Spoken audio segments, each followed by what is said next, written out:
Welcome to the Sunday service. It is again indeed Sunday. It was actually a bloody blue sky outside a minute ago. Now it is black cloud. So hopefully things are improving where you are at the moment. It's kind of a miserable morning, actually, or a miserable afternoon, should I say. But there is a few clouds in the sky that I think is going to be coming on to us very soon. One of those is that Top Gear actually returns tonight at 8 p.m. on BBC Two. I am not plugging that show in any way, shape or form, but I will of course tune in to see how the season kicks off because I have been watching the Grand Tour. The Grand Tour has come out as being this season brilliant. There's some cheesy moments in it, but you know what moments are not cheesy in that kind of show. But it looks good, and the Top Gear that I've seen, the quick edits and the trailers and stuff that I've seen doesn't look very good, if I'm honest, but then I'm a bit biased because I kind of like the three lads anyway. So it's quite nice. I'm delighted to say that all 10,000 of you have tuned in to watch myself and Paul McGann do a review of an old E-Class 2006. You should have seen the stuff that I cut out of that edit. That's just really poor, really bad. But no matter, it's fun. It was fun, and there's another one planned. We're planning to do another one with some golf buggies that we have bought, and we have a caravan, and we have some trailers, and we have trucks, and we have diggers, and we have there's all sorts of things planned. It'll be great crack. It'll be really good fun. It's a different series, different take on the idea of doing car reviews and stuff instead of just reviewing cars constantly. It's something completely different. So hopefully you guys will join in and all that. I know most of you do comment. I watch all the comments. I'm reading all the comments, and I know I got some flack over the way we approach the female end of things and that one. But I'm sure it'll be okay. 34,000 subscribers. Yes, we're still gaining. Thank you very much, Andy McAfee. We're still gaining. We're heading very rapidly towards 35,000 subscribers now.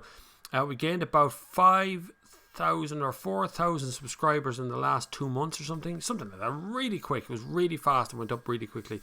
I'm not changing, not at all. It's all going according to plan.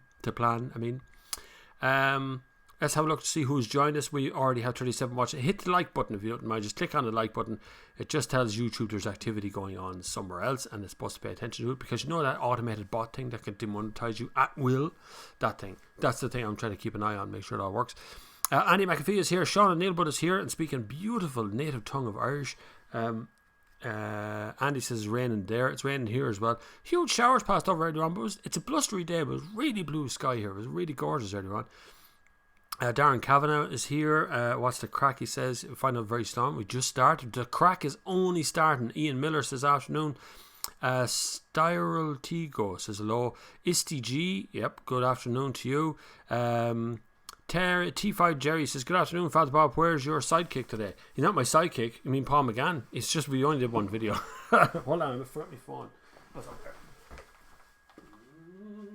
Talk amongst yourselves. I'm on the way back. Alright. Not sidekick, but it will start to go that way. I think it will. We're discussing it this morning.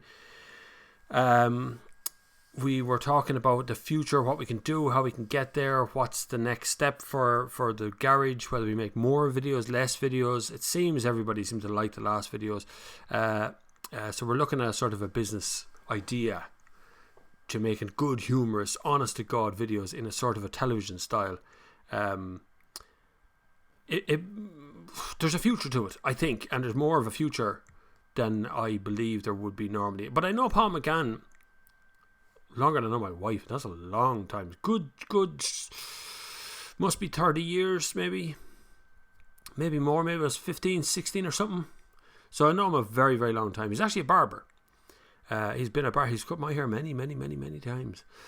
You find me on Instagram. You find it on Instagram when last time he cut my hair, which is funny. Where are we? There's Cross13 has joined us. Zdenko's here as well. Andy says 34,000 subscribers. Thank you very much. Byron, will the Grand Tour be on Dave? I won't pay for it. There's other ways of getting it than paying for it. I shouldn't say that out loud, but there is ways of getting the Grand Tour. I don't think it'll be on Dave. I don't know.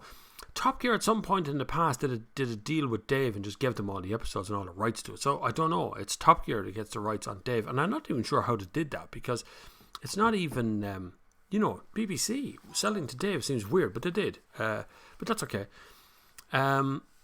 Where else are we now? There is a question out to come in by email from Matt from Killarney. I will get that. So if Matt from Killarney is here, put your hand in the air. Thanks very much. Now let you know you're there.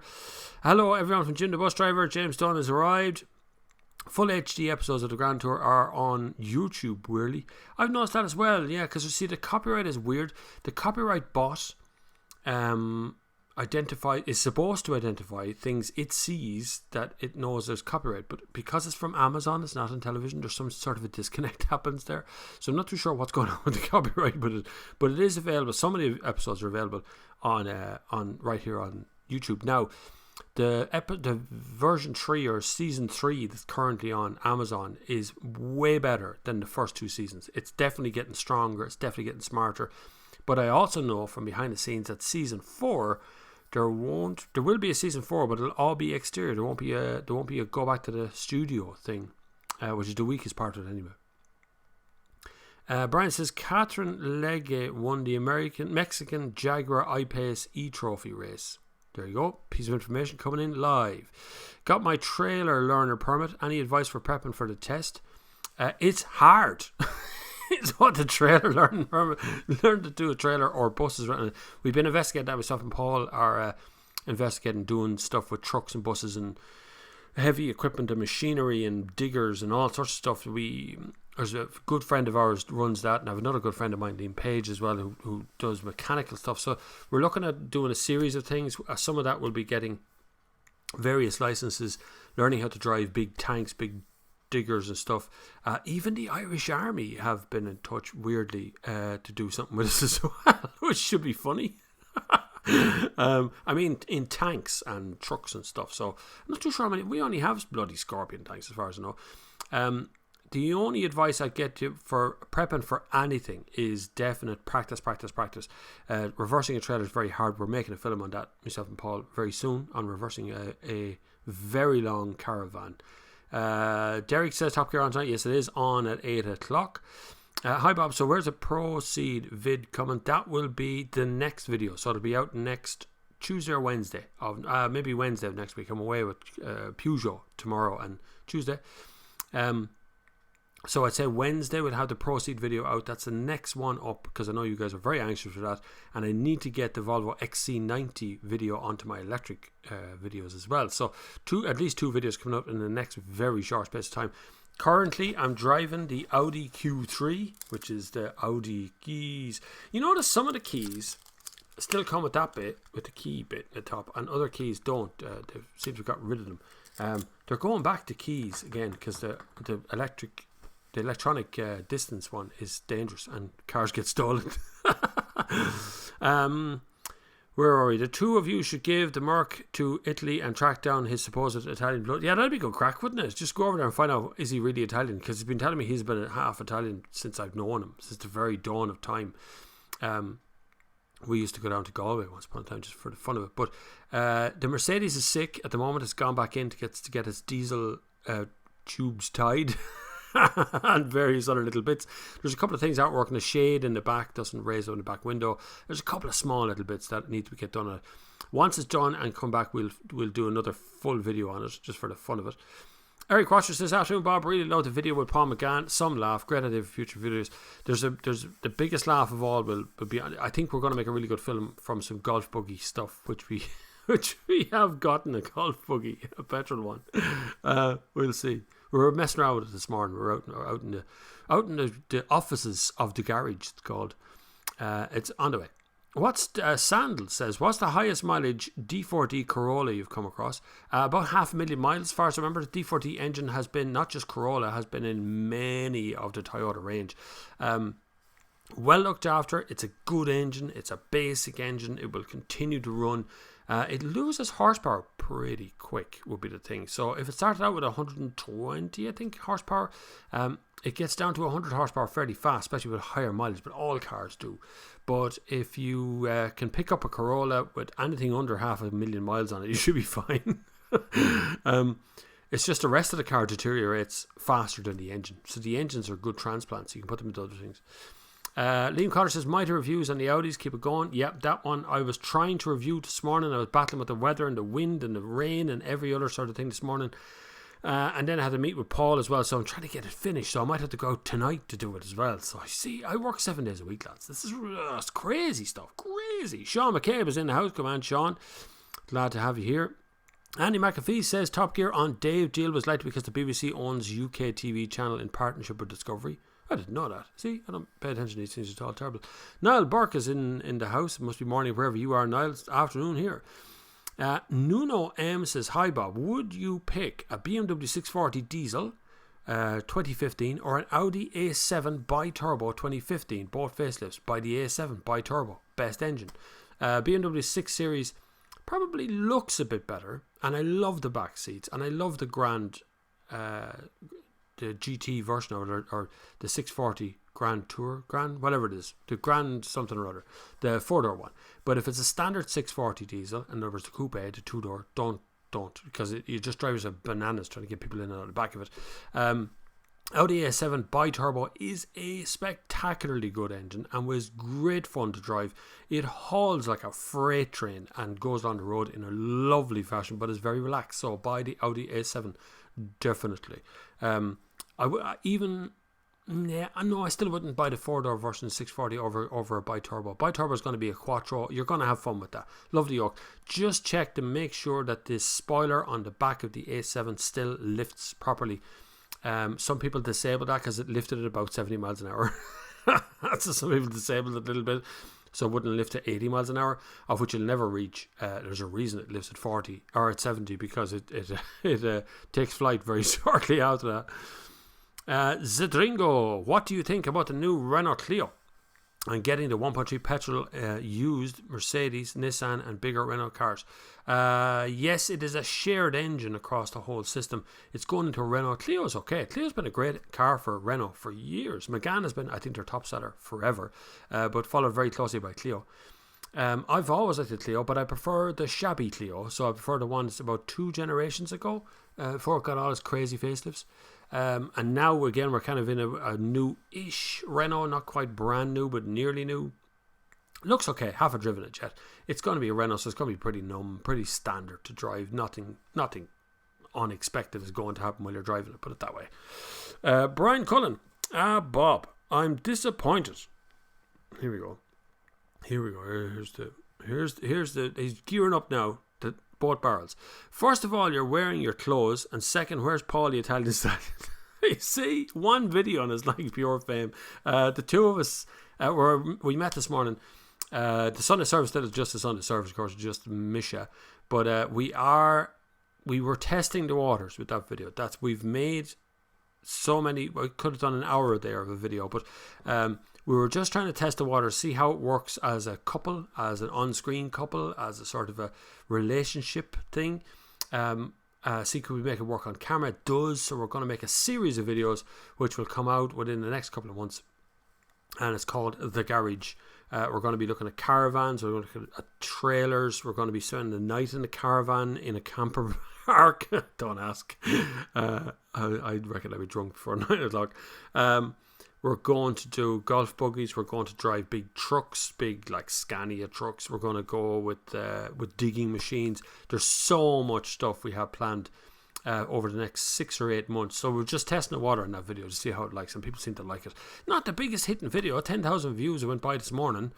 So it's not the fastest growing video, but I wasn't expecting that because it's 28 minutes long. So it's not to everybody's taste. But we'll see if we can find a nice happy medium in it. You never know. Watch out, Car Wow and all them guys. We're coming. Brian O'Donnell, what's your thoughts on a 1.2 petrol crossover used? Herself is looking at a petrol crossover used. I'm thinking about 1.4, 1.6 petrol. I have mixed thoughts on 1.2 petrols and crossovers. I do too. Generally, if you're going to put a small engine in to get high horsepower, you're going to have to put a turbo. Turbo's going to be under humongous pressure trying to drag that car along behind it the whole time. So just longevity-wise, I just can't see these cars going much beyond 5 years, 6 years before they're worn out and just have to have their turbos replaced and things. So, generally speaking, when the bigger the engine, the less of a turbo you need. So, often you won't need a turbo at all. Like when you get the 1.6 petrols, generally no turbo in them in the first place because they can haul up and get that fuel economy going properly. But if you're around town, you're never going to see the difference anyway. You can have a petrol, a diesel. The only thing that works around town these days is hybrid or electric. They're the only ones that work in city and town environments, particularly because of that nature of just moving slowly and breaking off and stuff. And that's going to make it an awful lot easier to use. So if you can look at or hang about a while and look at some of the crossovers that are coming out, just not much of a market at the moment. I mean, there's not much on the market electric car wise to choose from. So if you really want to buy now, I would buy in at the 1.4 turbo petrol if you could. 1.5, the new TSIs from the Volkswagen Group, they're all pretty good, and the turbo isn't under gigantic pressure. Niall McHugh says, get it going, the Rangers F350 trucks. There will be... there's Paul McGann has joined the chat. Look, there he is, 204. See? Click. I don't know if that's actually Paul McGann, because as far as I know, Paul McGann has not got a YouTube account. So take that with a grain of salt. I thought Paul would phone me. If you phone me, Paul, if that's Paul McGann in the chat, go on, phone me up. We'll get you live on air on the phone. Because Paul has my phone number, definitely. Go get a go on the Rangers F350 trucks. Don't know. See what we can do anyway. We have all kinds of things planned we were talking about this morning. John Giblin, would you buy the new BMW 3 Series? I don't know. I haven't driven it. I've only poked about inside of a pre-production one. Looks nice. It's big. It's as big as nearly it makes a difference between it and the 5 Series. So I'm not sure whether I would or wouldn't immediately buy a 3 Series. It would be a difficult manoeuvre to make. I am going to be testing the 3 Series in the near future out foreign. I'm also going to be testing the Z4. I'm on a trip out to, I forget, somewhere in Spain, I think, for a test of those. So that'd be good crack. And when I come back from that, I'll know whether I wanted to buy it or not pretty quick. Whoop, that skipped forward. Hold on a second. Oh my god, I'm already back here. Look at that, 204. I'm trying to keep up on this. 412. I'm already 10 minutes behind in the pictures, in the questions. Niall Burke, I've been doing some reading lately about the amount of cars with offset pedals and steering wheels. Seems to be the most common on cars originally designed left-hand drive Germans, etc. That is true, and it does happen a lot. They seem to cant the steering wheel a little bit over to one side. The problem is the cars are built to around. He's ringing me. Look. We're going to have him on the air now. Hold on a second. Paul McGann is here. Hello. Can you hear me? Hello, Bob. There he is. There's Paul McGann. Now I see he is in chat. Have you got a YouTube account? Yes, I do. I do. And I think your show is absolutely fantastic. You see, he's joined us now. Now, Paul McGann has joined us on air live by the miracle of the internet. Has joined us on air, so he is virtually here. Can the audience hear me? Yes, I can. I have you up against the mic here, so I should be able to hear you perfectly. Yeah, I hope. Anybody tell me you can't hear it? There's 96 people listening to you right now at this moment. Bob, I enjoyed spending time with you this morning. So I did. It was fantastic. I thought you were going to say something totally different there. No. Our offices are out there painting them. They're coming on lovely. You see, we have offices and everything planned, lads. This is where it gets serious now. I have the roller in my hand. Have you? I have, yeah. Oh, right, okay. Yeah, well, I'll get serious. You may get some heaters out there, for God's sake. We don't need heat. We'll bring the car in. The grand. That's true. My S-Class is in hospital at the moment, Bob. You see, his S-Class is broke. Getting diesel repairs. Yeah. No, get a new compressor for the suspension, for the air. The compressor went. We're starting to get questions. Where in Italy do you come from? Someone's asked there. Sean and Neilbud. Where they make pizzas.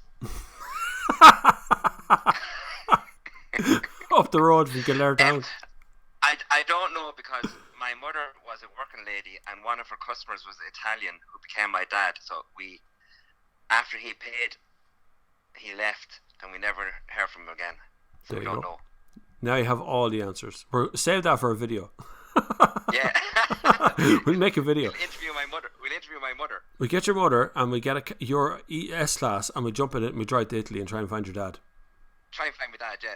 There you go. Yeah. See, problem solved. Yeah. Bob, your show is fantastic. We're all listening to you here.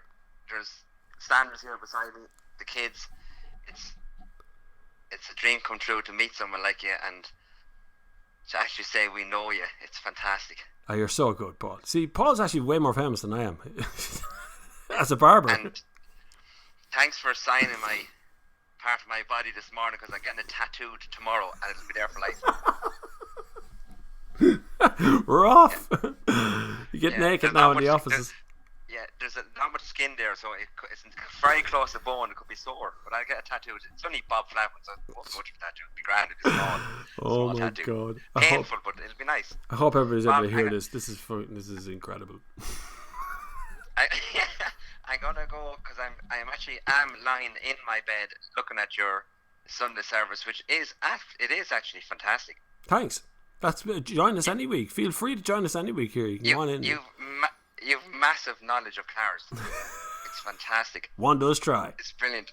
Is the book on your lap that you're reading from, or is it actually in your head? I have Google here in front of me. I'm making sure that's all. I just Google all the questions and they come up with the right answers all the time. Yeah. Well, listen, take it easy, man, and I'm going to listen to the rest of this service. I actually thought when it's Sunday service, we're going to have mass. Yeah, no, that's what happens. Every once in a while, someone pops in and goes, "Where's Mass at?" I didn't go to mass this morning. I thought you were actually going to talk about religion or something. I give but them. you're not. I It's all bless them. cars. It's the same thing. I just give them a little blessing and let them off, and they go. And I bless them with the holy water, which is oil, and you know. Yeah. Well, listen, the best of luck, and it sounds fantastic. And we're going to watch the rest of your show. Cheers. Thanks, Paul. Okay. See you, man. Talk to you next Bye, week. Bye. Bye. Bye. Yeah. Bye. You see, Paul McGann, he's joined us. Sorry, that's the first time it's ever happened, like a live link up on the Sunday service with other famous people along the way. It's absolutely brilliant. Thank you very much, Paul, for dropping in, and hopefully all the family is very well and up and about. Right, let's get back to some of the questions. Where are we? Oh yeah, offset pedals and wheels and things. So most of the German cars are made as a left-hand drive, and at some point of the process they go, right, we have to make a certain amount of them for the right-hand drive market, which is the UK and Ireland, and they move the pedals and the steering wheel over to one side and reverse the dashboard. Now, the problem with the reversing the dashboard thing is sometimes the car is a slightly different shape on the right-hand side, which means they have to offset the pedals a little bit to one side and the steering wheel at the top, which means the seat doesn't sit properly, and all kinds of things start to happen, but you don't really notice that on a test drive, or you don't really notice that until you've had the car for like 12 months, and then you find out you've got a bad back, and that comes exactly from that reason. Right, continuing on. Andy McAfee says, I've been looking for more and more at the Kona 64 kilowatt EV, and a rerun the review. 32,500 in the UK market, and could get £3,000 scrappage scheme and £3,500 government grant, 2 to 3 months delivery at the moment. Should I? That's a good price. I mean, you're starting out at a lower price. It's 49,000 here after or before the grants. Then there's about 10 grand off it. That bringing it around the same price as you've got it, but it's good. But it's got a very small back seat, and I always get the feeling that Hyundai have brought it out to test the market, and then they're going to go, right, here's a better one, and they'll do something else and make it smarter or whatever. I wouldn't buy an electric car now until 2020. I just wouldn't, until I see where the market lands and we see what other brands do well in that segment at the moment. I mean, if you're unsure, buy a Generation 1 Nissan Leaf and just own it for 6 months. You make that work, you can definitely make a Hyundai Kona work properly. Snazbot says the Nissan Leaf in the UK has a normal electronic handbrake and not a foot handbrake, which you seem to be annoyed about. Does it really? Well, they must have changed it over, because the one I had a foot brake, which is why I couldn't drive off when I picked it up first, which is a bloody foot brake down one side. It wouldn't put me off the car really. Like, it wouldn't make me stop buying the car, but I just prefer to have a proper either electronic parking brake or a proper ordinary handbrake in the middle, something I control. Not that foot brake thing. It's very awkward to use. Horology blog, hi, says hi, thanks very much. I like your horology, which of course is the studying of watches. Byron says, wait for an E-Nero, at least try the Leaf Plus. E-Nero sold out in the UK, won't be back in stock again until 2020 anyway, so you'll have to wait till that comes up. Mini Egg says, hello from across the water. Can you give us a few sentences of potted history and how you got how you got to now journalistically? Really straightforward. I started the nextgear.com website. Started to write reviews about used cars. Went to a local dealership here, Downey's dealership. Took a loan of a Ford Focus or something. I can't remember, one of the first cars, a Ford Focus or something. Wrote a few words about that, put it up online. Then I covered a local drift club we were meeting up, and I covered them in photographs. A local newspaper stole those photographs off my website and used them in their newspaper. I phoned the editor and threatened him with legal action if he didn't pay me for them, and he gave me a column instead. So I started writing for a local newspaper, and then I decided I wanted to do videos, which I'd already planned. I'd planned to do the video all along. Brought out a video on my own car first, which I never published, just as a test. Upgraded the cameras a little bit and started making videos. And I think the first one I made was the Fluence video. Actually, the first video I actually made was on the launch of the Nissan Leaf in Ireland. And that got a copyright thing on it because the U2 was playing in the background when I'm talking, and you can hear this beautiful day or something as the song. Anyway, that got a copyright thing. And then I just started getting phone calls. So I started phoning up car companies to go on, I have this blog, I have this YouTube channel, do you want to give me cars? And they go yes or no, or they wouldn't answer you. But I persisted, and 9 years later I've worked for the Indo, I've worked for the Irish Times, I've worked for the Daily Star, I've worked for numerous local publications, some international stuff, some big magazines, some small magazines, my own YouTube channel, other people's YouTube channel. There's all kinds of stuff that I've done over the years. Never say no, lads. That's generally it. When an offer comes walking through the door, never shoot it down. Never talk yourself out of it. I nearly got talked out doing this 9 years ago. Everybody said the same thing. There's no way you can make this work. There's no way an Irish YouTube channel can be successful about cars. Not a hope. You can't be Top Gear Ireland. Nearly 10 years later, I'm still here, and it's still expanding. It's still getting bigger. So just never say no. Always go after it. Just go after it. Usually you fail because you don't try hard enough. That's generally what it is. Doran Nita says, I have a Mercedes E320 CDI 3-litre V6, 57 plate. I think there's plenty of life left. Not much cars to change with. You're right. Unfortunately, you're on a 57 plate, which means you're on the UK, because generally only the UK talk about numbers like that. But there is a kind of a clamp down or kind of a shutdown of diesels in the UK. So the way your tax system's going over there, I don't know how much further you're going to be able to go and still be able to drive into something like London. I imagine the congestion charge things will start rolling out to Manchester and Birmingham, maybe Glasgow. That kind of big city vibe will start to get those congestion charges. And when that happens, then your diesel won't look as attractive. But there is not much, you are absolutely right, to change from a 320 3-litre V6 to change to anything else means going into the Audi range or going into the bigger Mercedes range, means spending a lot of money to get up there. It's very hard to find something to change to, so you're absolutely right, yeah. Dianis, can't pronounce your last name, but it's a fabulous looking name, I have to say.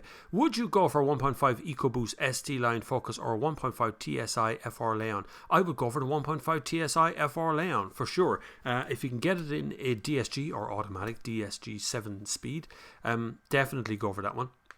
The reason I say that, it's not because I'm not a fan of the Ford Focus, I am, but EcoBoost seems to be having a few little issues along the way, whereas the 1.5 TSI from Seat or Volkswagen Group doesn't seem to be having any of those problems. So I would definitely go down that route. Plus, I prefer the look of the Leon. There isn't a new one due for another 3 years, I think. So you're doing okay. You're buying it at the right time. Plus, I own a Leon. So yeah, and my Leon is due an NCT tomorrow morning. So you can imagine how I feel about that. I hate the NCT. But yeah, that's just me.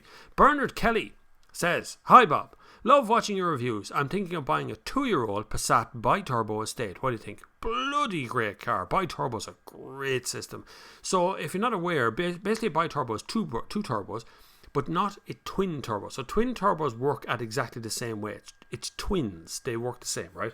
A bi-turbo is a turbo that kicks in 2 different stages. So you got a turbo that gets you from 0 to 60 or wherever it is, and then from 60 on for the rest of the way. That's the bi-turbo. They work together, but they work individually together. It's an absolutely phenomenal thing. Makes a fantastic noise inside the cabin. I know some of it's electronic, but it's still fun. Half the fun of ownership of a car is being able to hear the car. From the outside, it sounds like a diesel. From the inside, it sounds like a V8. It's great. Lovely car. Bi-turbo state, it's going to be a collector's item in the near future, especially a couple of year old one. Now, you won't be holding on to it long enough to collect it, but still a bloody good car.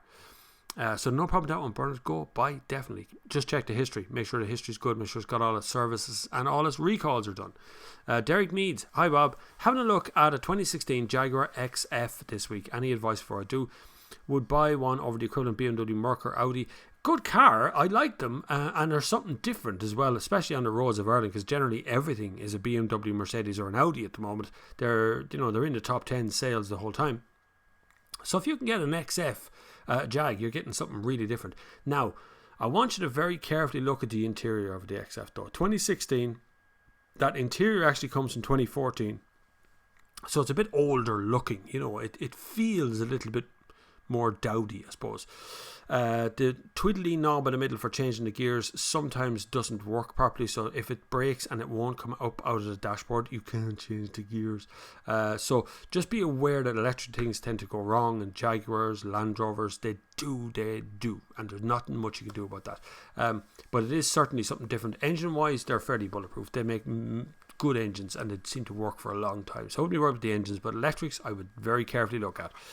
Mick Mulcahy, good man, good to have you here, Mick. Thanks very much. Matt Byrne, hi Bob. What do you think about the lack of spec in the Irish Kona EV versus UK? I think it's pretty miserable, but we brought it on ourselves. I mean, I continually go on about NCTs. I continually go on about our VRT system here, our tax system here. And everybody goes, yeah, it's terrible, but nobody changes it. Nobody does anything about it. We should be out in the streets burning Leinster House to the ground until we get rid of VRT. It's the greatest joke that has ever walked the planet. Half the country's financed by VRT in this country, and it'll only go up. They'll put it up. I'm telling you, they're after the UK imports right now. They are definitely going to up the price of the VRT on imports.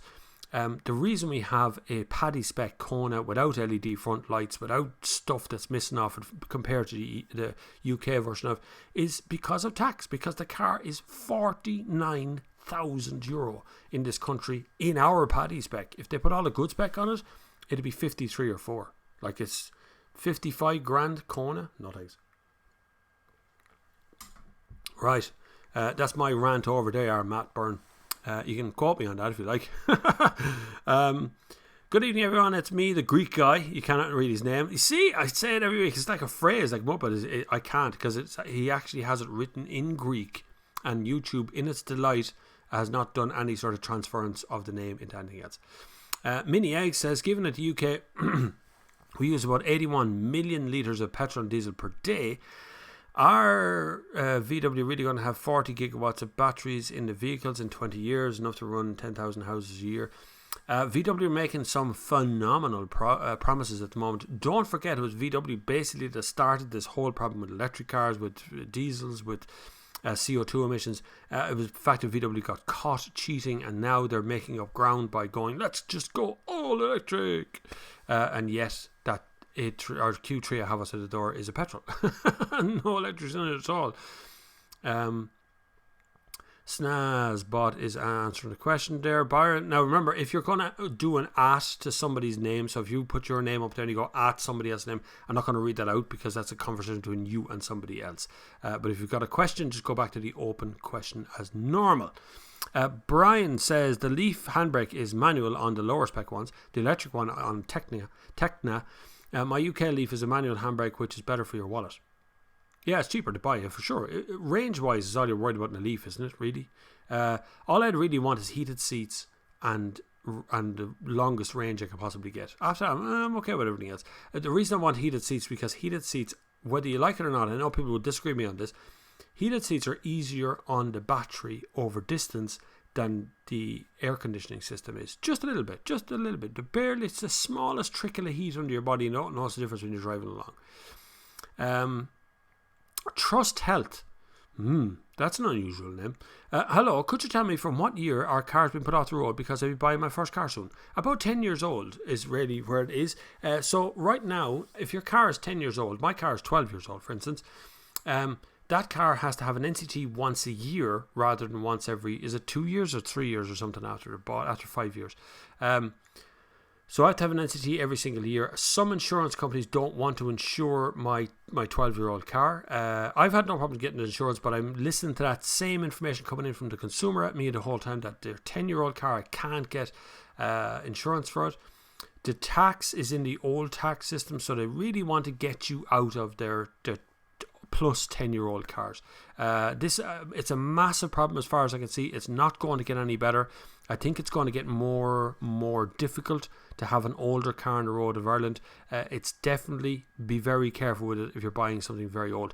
If you're buying your first car, just buy the smallest engine, most rubbish car you can find. Anything that has at least a year's NCT on it, you'll be fine. But just check you can get insurance on it before you buy.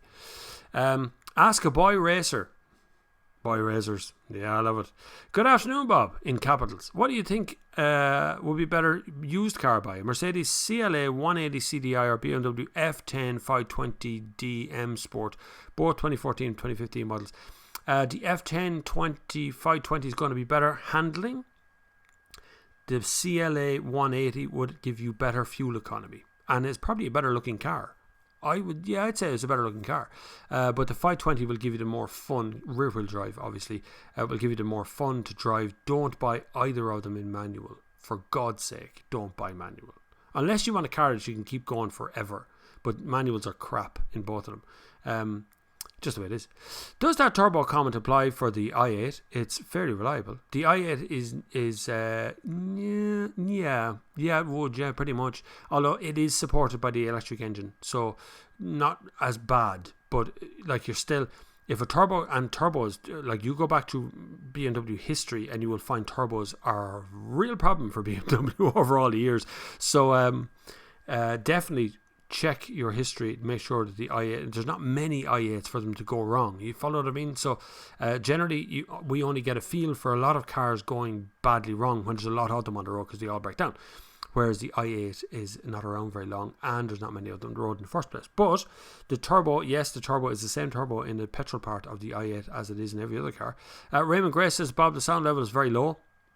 It's the only comment I see like that. Sound perfect here, says Rusty Brunt. Yeah, so turn up your speakers, put on some headphones, be another way to do it. The sound levels are the same as they are every week, so there must be something else wrong. I didn't change anything. Min says, you spoke earlier of small turbo engines dying early. What would you say is a good minimum size for longevity of a turbo engine? 2 litre. No, there's no good longevity for a turbo. So turbos and superchargers are very similar things, right? So what a turbo does is take exhaust gases as they pass out through the manifold and it turbocharges them back through the manifold to give the car more compression, which gives you more power without using more fuel, but obviously when the revs go up, more fuel come out. So a little turbo spins, and it is like a little conical tube, and it spins inside it like a computer fan. Really fast. On an EcoBoost engine, spins at 250,000 RPMs per minute. So it's very, very quick. Superchargers are very similar, but it's supercharged, so it's forced air. It's punching the air into the engine harder is what a supercharger does. Makes a better sound, but doesn't give as much of a punch of power as a turbo does. Now, a lot of research has gone into turbos recently. Makes them smaller, makes them lighter, but are they able to survive as long? Not really. Most turbos don't survive very long anyway. If you look at some of the American engines that are V8s, they've no turbos, no superchargers, and they last forever. Ask anyone who owns an old Aston Martin V8. The V8s have no turbos in them. The car disintegrates around the engine, but the engine doesn't give up. If you go back a few years where a lot of turbo diesels came out, particularly BMW and a few other brands as well, had massive problems with turbos. They were replacing them constantly and they're very expensive to replace. So it's a wearing out part of the car. Probably won't be covered under warranties and things as well, so be careful of that one too. But just as a small engine, it's going to rely heavily on the turbo working very efficiently, whereas big engines only rely on the turbo for torque to get something rolling. David Ryan, hi Bob. Do you think the UK company car tax changes in 2020 will start the demise of diesel? It has already started. 2% tax on EVs will make up for some massive savings on the current tax figures.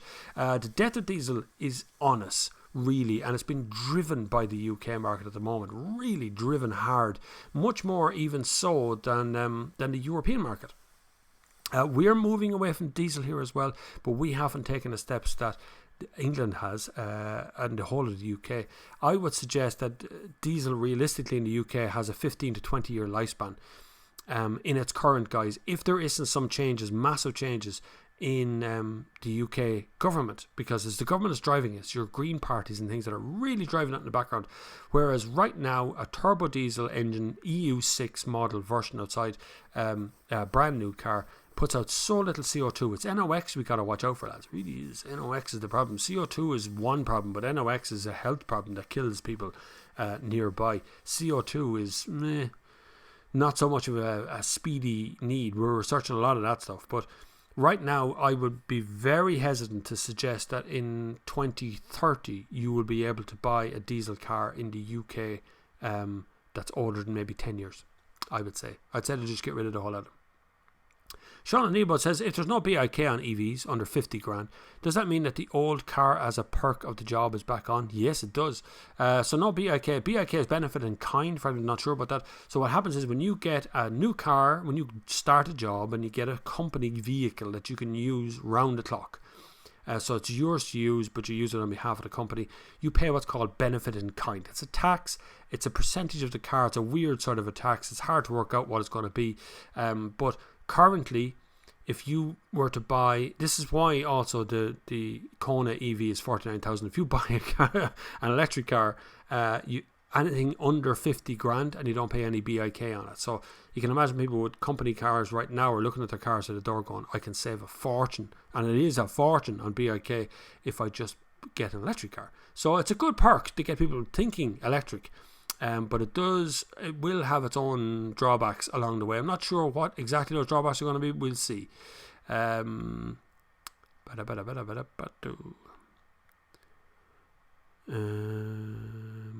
PRK. Yeah, there you are. Right.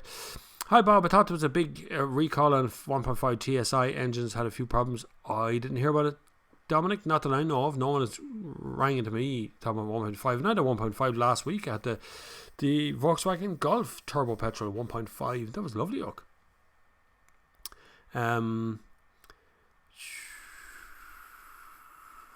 He's talking about his S-Class. He's on the phone, unfortunately. He actually probably was talking from his bed. Don't put Philip Nolan says don't put Paul McGann on FaceTime if he's in the car. No, he was in his bed. He's alright. Paul McGann literally does go up to his bed and lie down and watch car videos all night. He watches me all night, not you, Paul. Zedenko says, hi Bob, I have heard recently that a new 1.6 turbo petrol from the PSA group is very good. Any thoughts? I'll be driving a lot of PSA cars tomorrow. I'm going to be going with Philip Nolan, who is there in the comments as well. I'll be with Philip Nolan tomorrow. We are going to Cork or somewhere in Peugeot 508 and Peugeot Rifter. So the two of those, so we'll be surrounded tomorrow by PSA people, Peugeot people. Tomorrow, and I can ask all of those questions with 1.6 turbo petrol. We'll see. I'm not a great fan of a small engine with a small turbo hauling a great big car around the place. And I'm also not really a fan of taking a 1.6 litre petrol engine and whacking a great big turbo on it to make it go harder, faster, whatever.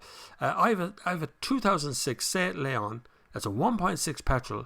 It gets 6 litres per 100 kilometres out of it easy, which is like 40 miles a gallon. There's no turbo involved, and it never gives it moment's hesitation. And it's up for NCT tomorrow, as was Philip Saab the other day. It was up for NCT tomorrow, and I expect it to pass.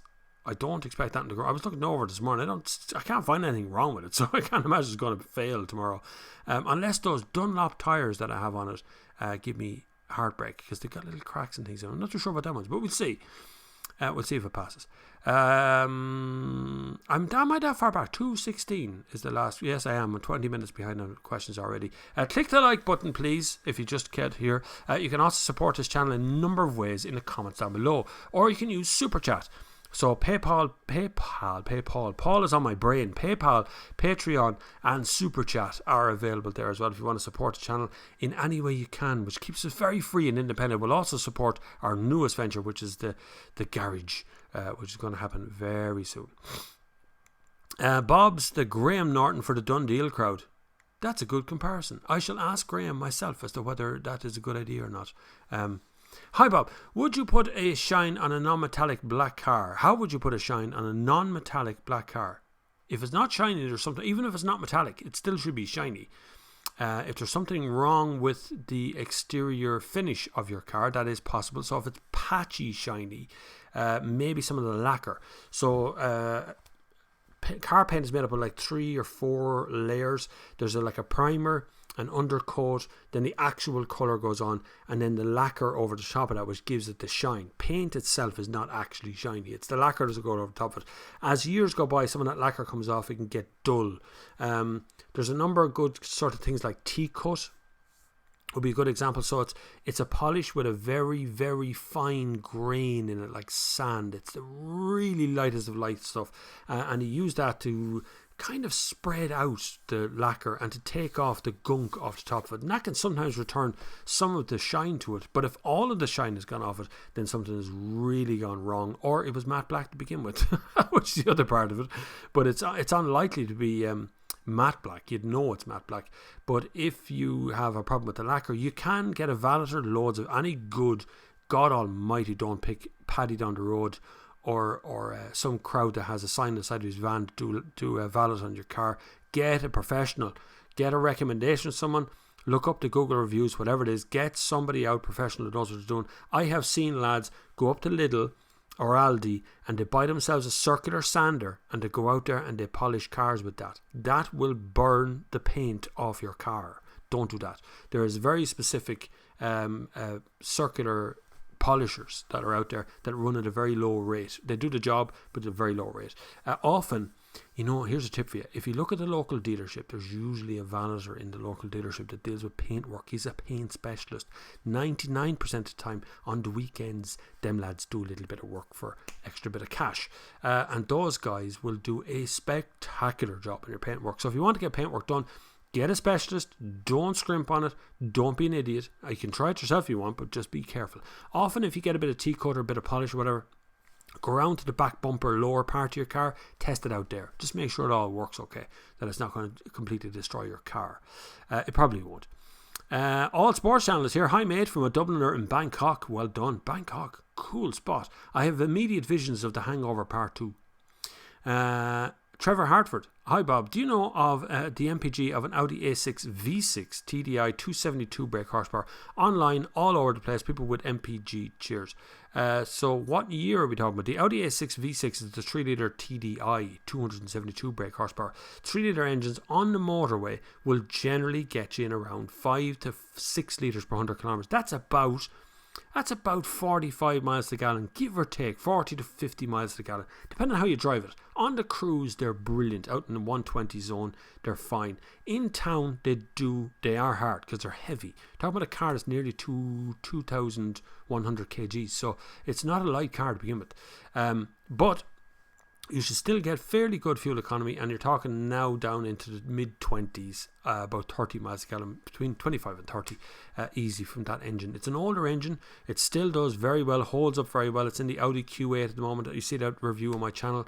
It still holds up very well. It's a great engine, so it's still sticking around. Different horsepower on it now. It is 300 horsepower or something now, but the older one at 272, and the older one in that again, I think at 250. There is a turbo in that one.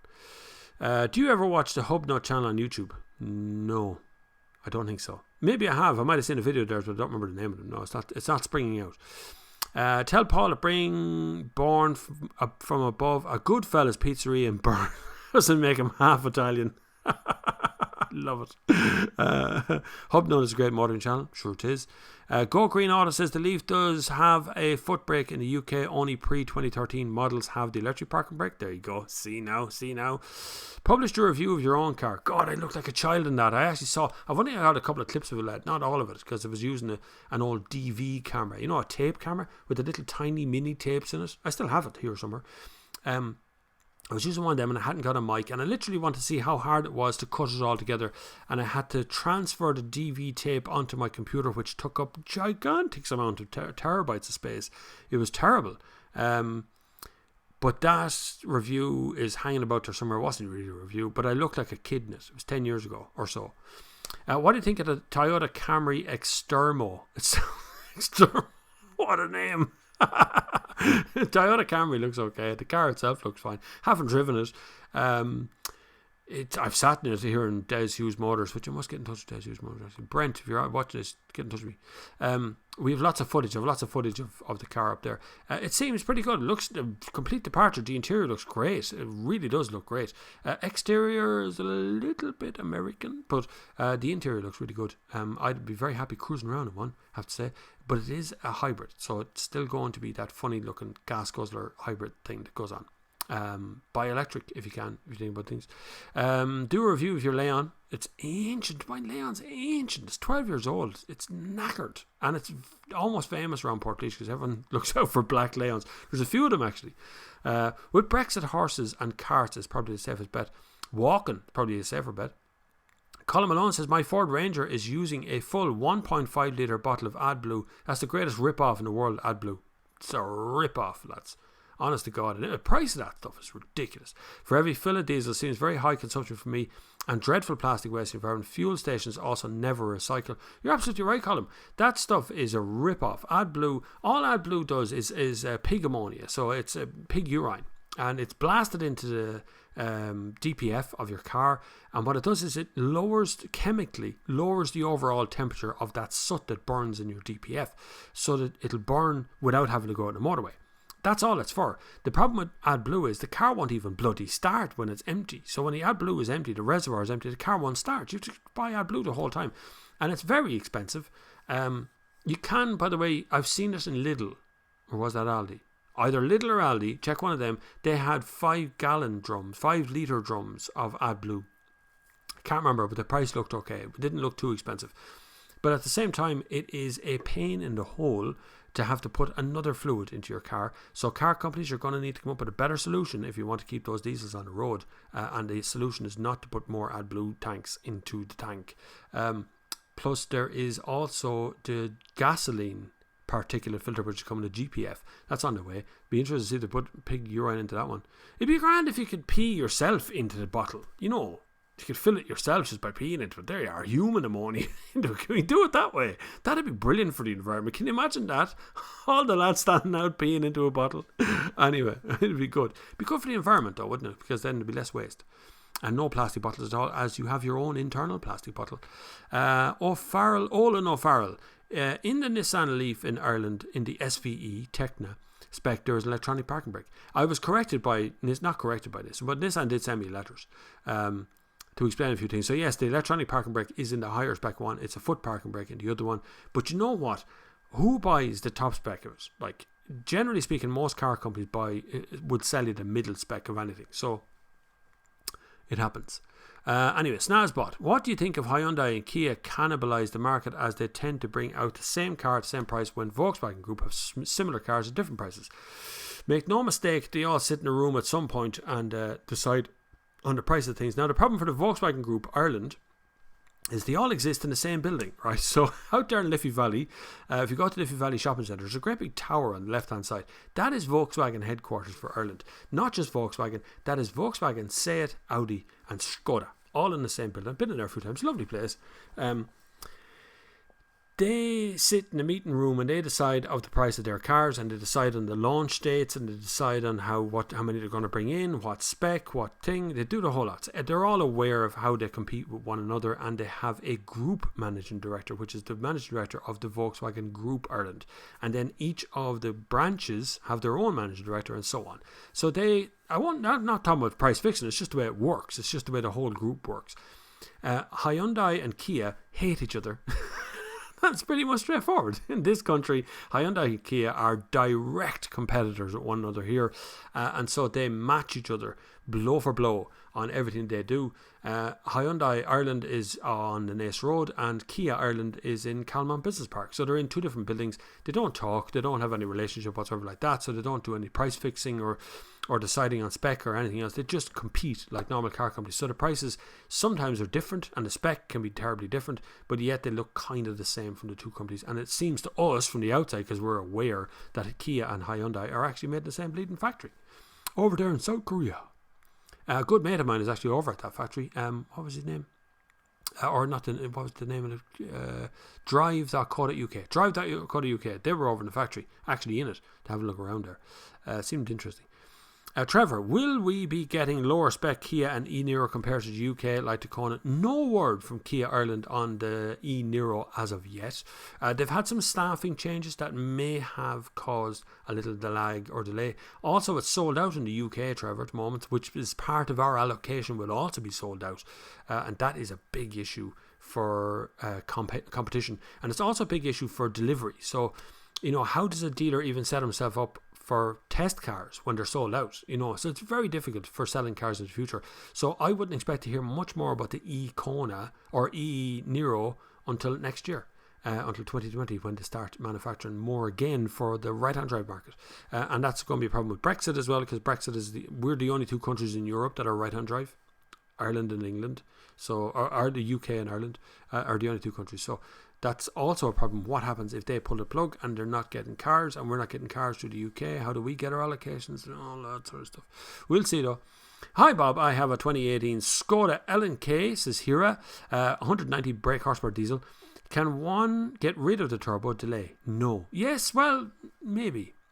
I just answered all three ways there, didn't I? Right, so yes, you sort of can.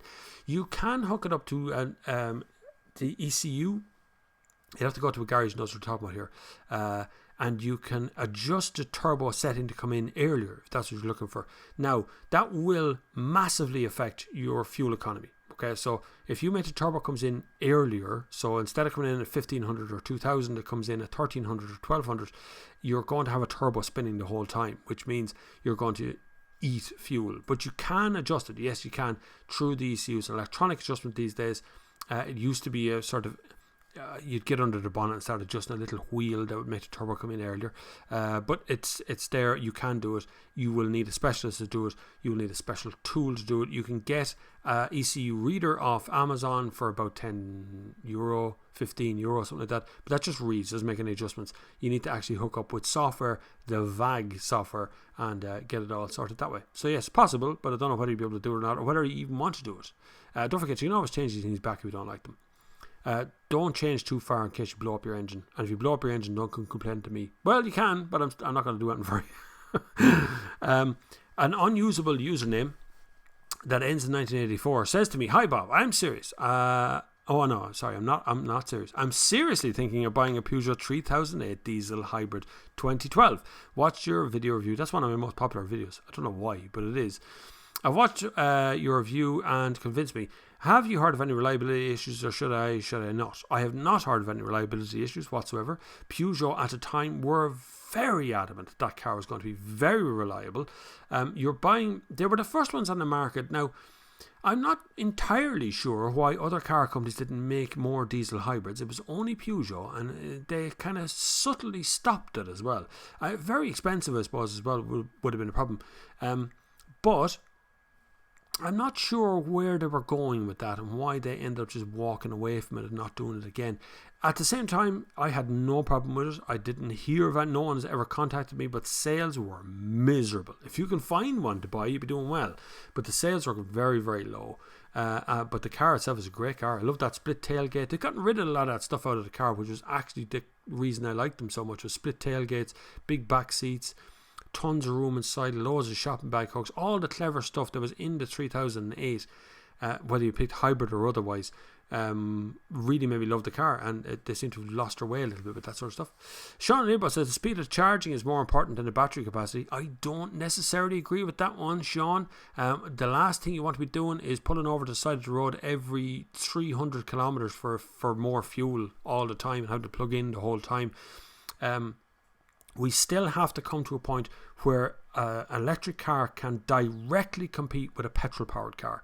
And at the moment, it really can't. At the moment, I can fill that tank of fuel out there in the Audi petrol 2-litre, and I can drive for 700 kilometres, 800 kilometres, put more fuel in, Takes me 4 minutes, 5 minutes to do that, pay for it and drive on again for another 600-700 kilometers. So the rate of charge is one thing. The distance to cover is something that's vitally important. The ability to be able to get about, and I think the holy grail is 600 kilometers for electric cars. When they're regularly able to cover 550 to 600 kilometers without panicking about it, I think we'll be in a much better position to start really pushing electric cars and getting it done properly. Russ Catterall says, just check the Hyundai France website here. Kona Electric starts at 39,100 euro. Think about that. That is 10,000 euro cheaper than it starts in Ireland. Yeah, there you go. And that's without the grants and things on it. So that's just the price of it. Doran says, thank you for your comment on my post regarding the 320 CDI. UK tax is £290. And yes, London charge will start on April. Same engine and gearbox as your mate on his S-Class. There you go. See, good car. Over here, we don't have congestion charge. I absolutely guarantee you it's going to come, though. They are doing everything they can to pedestrianise Dublin and get personal transport out of Dublin city centre, and I would suggest that Cork will go that same route. It will happen. It's not a bad thing necessarily, but I just think right now the love of cars is being chipped away all the time, and people are allowing it to happen, particularly because of VRT. Why is the tax system set up to benefit the Irish car trade instead of the Irish car owner? Because the Irish car owner is a hated species of individual out there by the car trade generally, because we don't buy enough cars, we don't change enough cars.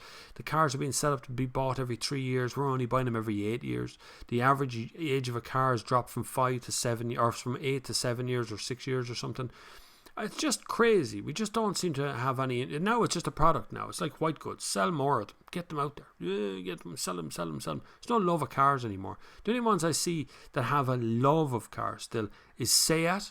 They seem to just really don't talk about cars in the same way other people talk about cars. They talk about cars in a way that is about the consumer. I really do appreciate that. It really does come across from all the staff there in Seat Ireland. And Seat themselves. They talk about how cars are used, how people want to enjoy them, and still they get held back by Volkswagen.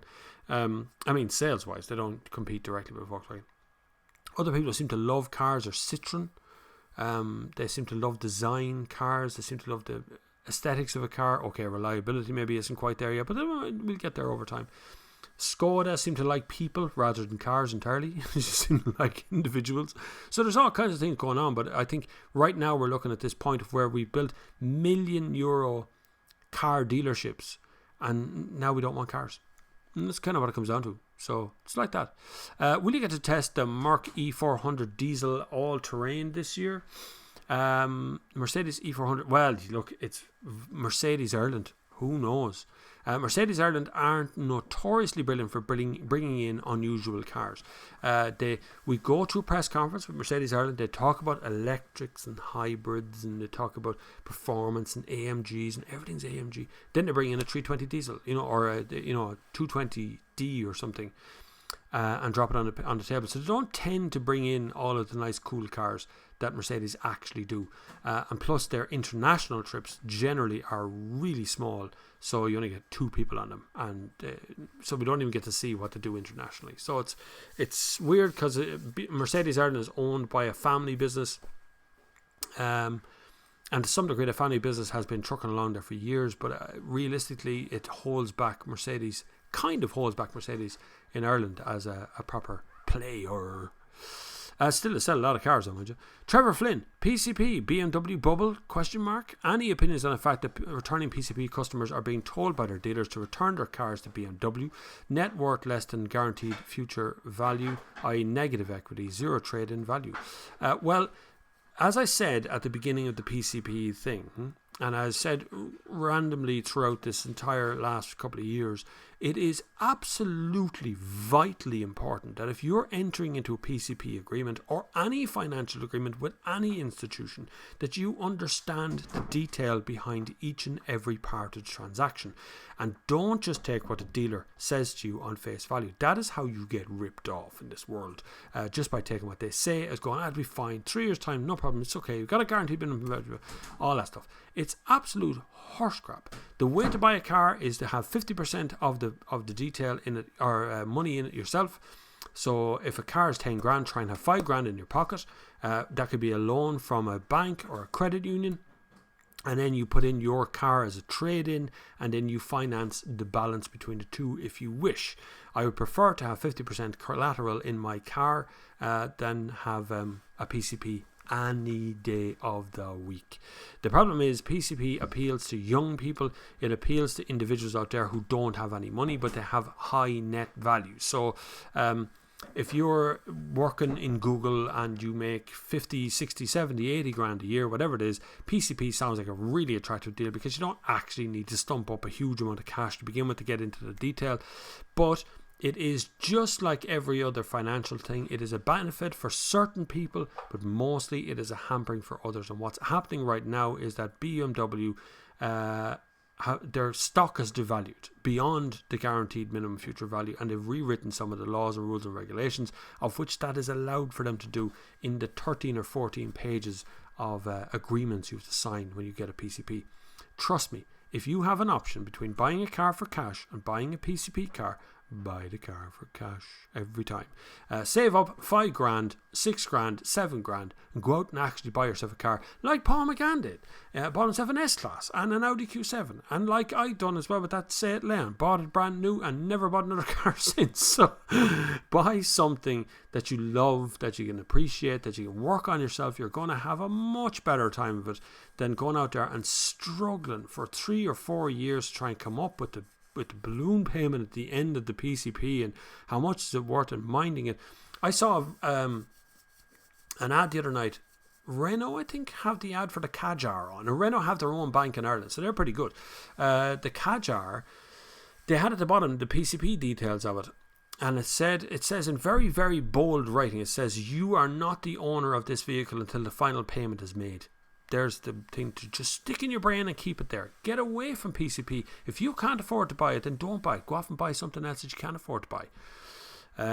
Right, we'll move on from that thing. So that is PCP. It's a warning. I've warned you. Anyone who's watched this live stream for years will know that I've been warning about this for years. Do not go near a PCP unless you understand the agreement and unless you have a very careful laid out map for the next 5 years, because that's how long it's going to take to get out of a PCP.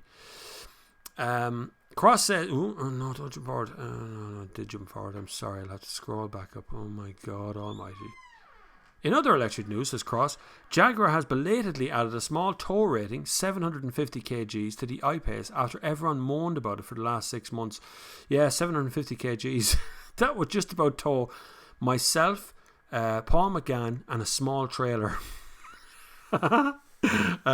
Look, a tow rating is pretty good. It's alright, I suppose, but realistically a car like a Jaguar I-Pace with that amount of torque should be able to tow a 3-ton yoke easily, but it can't.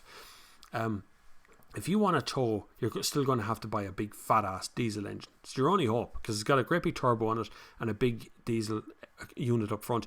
Something like a Volkswagen Touareg, Audi Q8, Audi Q7, any of those cars with the big diesel engines, they'll definitely be able to tow. Another good tow car actually is the Kia. What's the big one called? Not the Sportage, the one above that one again. That's a good towing car. I read that the other day. What was it? Tow magazine or something? Caravanning magazine? Something like that. One of those magazines that writes about caravans or camper vans or something awarded it some tow rating thing. So, you know, weird cars can tow things too. Mick Mulcahy says, would you recommend an Audi A3 1.5 petrol with an automatic or manual gearbox? Thank you. I generally, if it's a very modern car, I recommend automatic at the moment because I'm a lazy so-and-so and I really just want to get in and go go. Just go. I don't want to think about clutches and gearboxes. But it being Audi A3, you are going to pay a premium for the automatic. And if you really want to save the pennies but still have an Audi A3, you put a manual gearbox into it and it will give you much better fuel economy. The saving depends on how you drive it, but generally speaking, an automatic will do a little bit worse on fuel economy than a manual.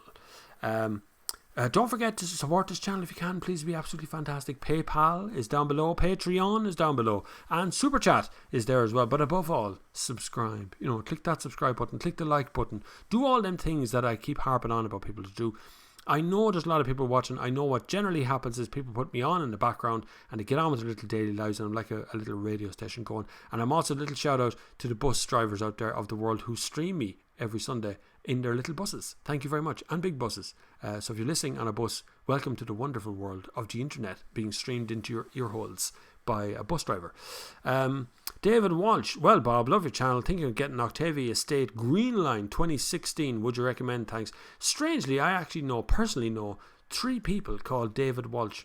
Isn't that weird? I actually know 3 people. And one of them is a modern journalist, actually. But anyway, Octavia Estate Green Line 2016. I can never say anything wrong about an Octavia Estate. In fairness to it, they're just a bloody good car. It's one of my favourite shaped cars. It's a gorgeous looking thing. If you can get it with the red trims and the roof bars and all that sort of stuff, great stuff. If you can't, you're still going to get a great car. The Green Line one, I'm not too sure what was the Green Line part, because they were all diesel as far as I remember. But they're still a really good car. I'd have no complaints whatsoever with an Estate Green Line. It just got black dark outside. Fortunately, I have my light paid for by the kind donations of the people who donate to this channel, so thank you very much. My little light over the corner that does great work. Aperture, it's only a battery light and it stays on for 2 hours. It's great. Or stays on for 4 hours or something. I can't remember. Long time anyway. We'll need it soon when we get into Paul's shed out there, which is a dark hole, but it's a beautiful shed though. We're going to be welding stuff and everything. That'll be great. Danny says, I love small cars. Went to change my 114 Auto EcoBoost Fiesta in the next year and have burnt down to the ground, did it? No. Or so. I'll be looking for 1 to 2 year old cars, mostly motorway miles. Can't stand diesels. Any suggestions other than the TSI Leon? Not really. If you're doing motorway miles, really diesel always pays off there every single time, because it loves just cruising along. The alternatives would be look around at engine size. So if you're looking at Peugeot 308, also looking at Kia, what's the Kia one called? The Petrol. There's a car in the Kia range that's not springing to mind at the moment. Kia Ceed, C''D would have been at that time. They've dropped the apostrophe now, so now it's just Ceed. That's actually a pretty good car. A bit numb to drive, but they're actually alright car. If you're going to sit in the motorway all day, you can sit in worse than the Kia Ceed. Hyundai i40, just check the back doors. They don't open very wide and pretty hard to get people in and out of, but if you're not going to use the back doors much, you'll be fine. So there's plenty of cars in that range that you want, but the problem would be, of course, motorway miles. Look for the bigger engines, the 1.6, the 2 litre petrols. You're going to find it hard to find a 2 litre petrol these days, but there's a few suggestions for you. John Carney has arrived. Hi Bob, please make more videos of Paul. Looking forward to watching the series expanding. Great laugh and good team, well done. Thanks John Carney, you're very kind. Paul O'Connor says, I have serviced my diesel Skoda Superb 2 litre every 15,000 kilometres. This basically means every 3 months. Bloody hell, every 3 months. Does it really need to be serviced every 15,000 kilometres? No, not at all. 150,000 kilometres. Is that 150 or 15,000? No, 15,000. No, it doesn't, Paul, really, to be honest with you. Diesels tend to give more problems the longer they go without a service. A petrol doesn't tend to. Petrol will go 2 years. Maybe even 3 years if the mileage is within a reasonable amount, and you're using a long knife oil or something. You could go at least that. It's only the engine oil. So engine oil is in a sump at the bottom of the car, and it gets kind of, how would I explain this, thrown up into the cylinder. And each cylinder gets a little bit of lubricant from it, and it allows the cylinders to go up and down and up and down, and it just kind of churns that oil into the cylinder the whole time. As oil gets old, it begins to degrade and it loses its kind of stickiness, and it becomes thick, and it doesn't go up into the cylinders and coat them properly anymore. And so you start to get blue smoke out the back as the cylinder overheats inside the head and starts to burn its piston rings. Once it does that, you tend to get blue smoke out the back, which is burning oil. So the oil is now burning inside the engine and is starting to get fired out to the exhaust, which ups the CO2, which makes you pass or fail NCTs. Now, if you don't change the engine oil, so if you leave it for 4 months, what's going to happen? It's just going to degrade a little bit longer. So you'll get a little bit more smoke. I tend to service the car just before an NCT, and it puts fresh oil in, it kills off that smoke. Other than that, I'd be lucky if I service the car every 2 years. It does no mileage. I don't think it's even done 4,000 kilometers since the last NCT. So 4,000 kilometers a year, my Leon does. That's just not worth changing the oil for. Really isn't. Honest to God, I'd leave it alone. If it still coats the oil thing, I wouldn't worry about it. Be fine. If there's no other problems in the car, why change it? You only change it because they tell you that's when the changing interval is. Hi Bob, I haven't seen a new generation Corolla yet. Why is this? I have. I don't know why you're not seeing them in dealerships, why you're not seeing them out on the roads out for sale, but I have actually seen the car. There isn't much of a supply of them. It's going to be a popular car. It's a hybrid. Toyota's having trouble with batteries. There's a lot of issues around making batteries. How many batteries they got? Every car company's having a problem getting a hold of batteries, which is why you're not seeing a gigantic amount of electric cars on the road.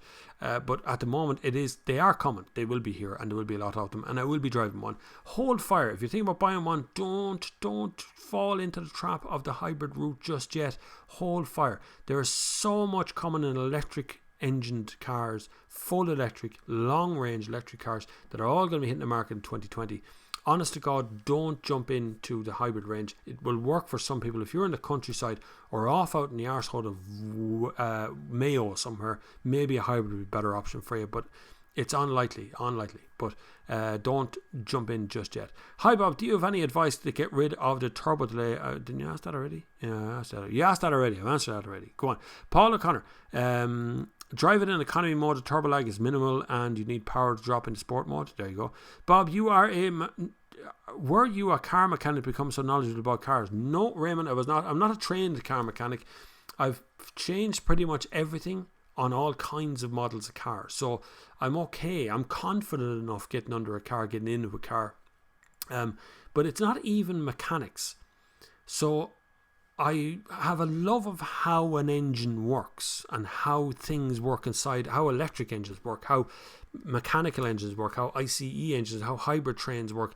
I have a great love of how that works. So when you understand how they work, it's easy to understand what's gone wrong when it doesn't work. So mechanical engines, ICE engines, are actually quite easy to understand. They're very simple. It's a series of explosions and a compression that makes the pistons go up and down and drives a drive shaft that drives the car forward. Petrol engines are by far easier and more tolerable than a diesel engine. Diesel engines have very low tolerance. Any change to a diesel engine, any dirty diesel, wrong amount of chemicals, bang, they don't work anymore. Petrol engine will put up with anything. You know, I've seen petrol engines run on vodka. Like, it's totally possible to do that. So it's easy. Andy says, I'd assume it's a no-go, but you're allowed to film the NCT process for your car, and when it goes through MOT, have no photography signs. We're not allowed to film NCT in Ireland, no. I have been known to take pictures, but you're not supposed to film inside the NCT, no. What they do, I don't know why they have such a strict policy with no filming. Maybe they're just terrified of people coming back at them when they blow up an old woman's starlet engine when they rev it too hard. I just find that really sad, to be honest with you. But that's true. But Cross says he could have had a comedy reel about them trying to figure out the BMW i3. So electric cars are a problem in the NCT. Obviously, they can't do an emissions test because there's no exhaust pipe of any kind put onto the car. But also, the problem is they can't hear it. They can't rev it. They can't do anything. So trying to find out where drive is, especially in the i3, because I know it's on the stalk on the right, but just trying to find out where that is in a car you've never seen before can be really hard. But it's unfortunate. We should be able to hold these people to account for what they do. I find it quite difficult to say that it's easy for someone just to rev the crap out of an engine until it blows up. Which you can do. It's quite easy. Go out. You can do it to your own car if you wanted to. Go outside, put it in neutral, floor it, and keep it there. Just keep it floored until there's nothing left to floor, and the car will just go after a while and it'll blow its engine. I had a woman who had a Toyota Starlet since 1983. Her own car, she bought it brand new. She brought it to NCT every single year. She brought it to the NCT centre. They got a new employee and he drove it onto the range. The man who was with her said he sat there and he watched the guy rev the engine and he just revved it until it went bang. And then he came out and says, your car failed, blew up, and just handed the keys. It had to be towed away. No engine working in it. He just blew a piston out to the top of the car. It's unfair what system they go through to get rid of cars.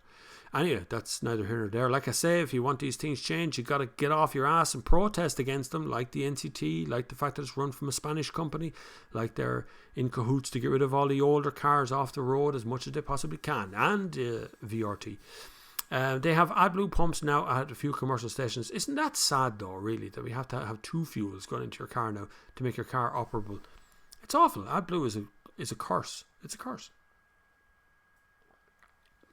Anthony Foley says that it's Aldi that sells the AdBlue in 5 litre drums. Yeah, I've seen them up there. Definitely. It's a fairly reasonable price too. Seems okay. Leaf sales are about 60-40 mid to high spec, zero or near zero base sales, as it lacks some importance of. Almost all cars are the very same. Whatever you look up, you look at Kia. Kia is a good way of looking at it, because Kia just bring in 3 models of the car. So whatever the car is they brought in, to go, here's an entry level, here's a mid spec, here's a high spec, and that's it. That's the end of it. And they expect to sell all the mid specs. Unless it's the Proceed, which is the one that I had last week. There's only one model of that. That's it. There's a petrol engine. There's no diesel one coming for it. And that's just the way it's going to be. AdBlue Week is Viagra for cars. When you go into Halfords, ask for Viagra and they give you 10 litres. You could do that. Kia and Hyundai have always been imported by the same company in Greece. And even when the old importer went bankrupt and the Seat importer picked up the importation, one of them is Kia Ireland, not an importer. The other one is an importer, so it kind of works out that way. Is Malta not left-hand drive? I don't remember. Maybe Japan is, so they drive on the same side of the road as us. So there's another company that does right-hand drive or left-hand drive. Citroen had a diesel hybrid 2 DS5. I think they've stopped making it. Yeah, they all did. Same company. Peugeot and Citroen at the top level is the same company. Did you get any Nissan Cubes in Ireland? Yes, we did. Horrific car. Looks cool though. Horrific to drive. It was the Micra kind of stretched out and made into that shape, which was a good shape. Deadly car. I mean, looks deadly. Just the drivetrain is horrendous, but the rest of the car is actually pretty good. Tons of storage, uncomfortable driving position, very low spec, but really cool car. If you could get one to put in the garage for a while, I think you'd have a future classic in that Nissan Cube. Lovely little car. Gary Stevens, what do you think about the new Toyota Corolla hybrid? I haven't driven it, but it's the Toyota Auris rebadged as a Corolla, so don't get too excited. It's not going to be that. It's not going to be that exciting. The Corolla still existed forever in Ireland. It was just saloon, but now they've gone back to being the Corolla Saloon, Corolla Hatch, which is good for marketing purposes, because of course, we love a little bit of nostalgia, and so the Corolla Hatch and Saloon, but they are very nice on the inside. They've changed their interior, looks much more sophisticated, very nice, but I wouldn't expect anything too crazy or too brilliant from Toyota to come out in the near future, because they're not an exciting brand. They're not meant to be. They never were. But they used to make good cars, but not anymore. I'm talking about Supra and all those kind of cars back then. I'm driving a Z4 soon, which is the new Supra anyway. Because diesel hybrid is a fundamentally bad idea, really complex, and you can't have the ICE starting and stopping all the time without consequences. That was from Cross. Trevor, would the E-Golf be a good buy considering the lower range compared to the Kia and Hyundai? I wanted most for my BMW 430 trade-in, so was considering changing this year. Hold fire till 2020. You're not going to make any difference whatsoever to your price for your 430 trade-in. At the same time, the BMW E-Golf, the Volkswagen E-Golf is there's kind of shorter range of the market, but it's a proper 5-door hatchback, so it's a very decent boot, big back seat, big front seat. It's still just a Golf electric. It's probably the most sensible of the group. The Kia and Hyundai ones have a longer range, but the car it's compromised in many ways. Now, E-Niro, I haven't driven it, but the Niro itself, I have driven that, and that's a pretty good car. I quite like the Niro, actually. It's a bit odd looking on the back, but I quite like the look of it. I would hold on to your BMW 430 diesel until 2020, and you'll have a bigger range to choose from in cars, and maybe even Volkswagen will have brought out a slightly longer range one than the E-Golf. Annie McPhee says, I saw a Nissan Cube for sale in Northern Ireland last week. A bit of retro vibe now in them. It's true, yeah. With the Japanese import originally registered in that market, they're a great car, lovely car. Just the spec we had over here was absolutely hideous, and it came with like a 1.2 or something petrol engine. It was rotten. Automatic gearbox and everything, roared at you the whole time. But clever inside, very clever car. It looked like a car of two halves that had been welded together. It was quite nice. Peugeot and Citroen are the same company. Mercedes had a diesel hybrid and the taxi drivers loved it. It's true. What do you think of the old Proceed GT with 2.4 PS? Wouldn't bother with it now, to be honest with you. The Proceed was never... I like the new Proceed. It's quite nice. It's something totally different. But the older one just didn't make any sense. Why would you buy the Proceed over a standard Kia Ceed, you know? It didn't look that different. It had some slight differences in the headlights and stuff, but nothing crazy. What's your thoughts about the new A-Class Saloon? Doug DeMuro put a vid praising it. Haven't driven it. We won't see the A-Class Saloon here till 2020, I don't think. Mercedes America is a very different prospect than Mercedes Europe. They do very different things. The A-Class is a small car. That's the one I will say to you. It's nice. It's okay. They get very different engines over there. They get close to AMG levels of spec that we don't get here at all. So we'll see. We'll see when it comes. I can't comment one way or the other because I haven't driven it. Hi, when are you planning to test drive a new Toyota Corolla? I haven't driven it. I have not even booked into it because Toyota is just like, yeah, we'll give you cars. Yeah, there's loads of cars, and then we can't make dates match up. I am booked solid till July this year with cars and videos. So I'll try and squeeze one in. I might talk to a dealership here and maybe get one off him instead for like a day or something. Just give it a brief test and do a video on that one, rather than trying to squeeze a week out of one of them somewhere. Or I'll just book all 3 cars into the 1 week. Might be the easiest way out and do it that way. We'll see. Soon. As soon as I can, Timo. Whenever I can. If you want to see a review of the Toyota Corolla Hybrid in Ireland right now, I know Sinead McCann, who I don't shout out enough on this channel, has one up on her Cars Ireland video channel. So there is one there already. Whether it's a review or I don't know whether it's a first look or review. I didn't look at it. I just saw it the other day. She was tweeting about it. I didn't see the review just yet, so I don't know what the content to review at all. But definitely worth a look.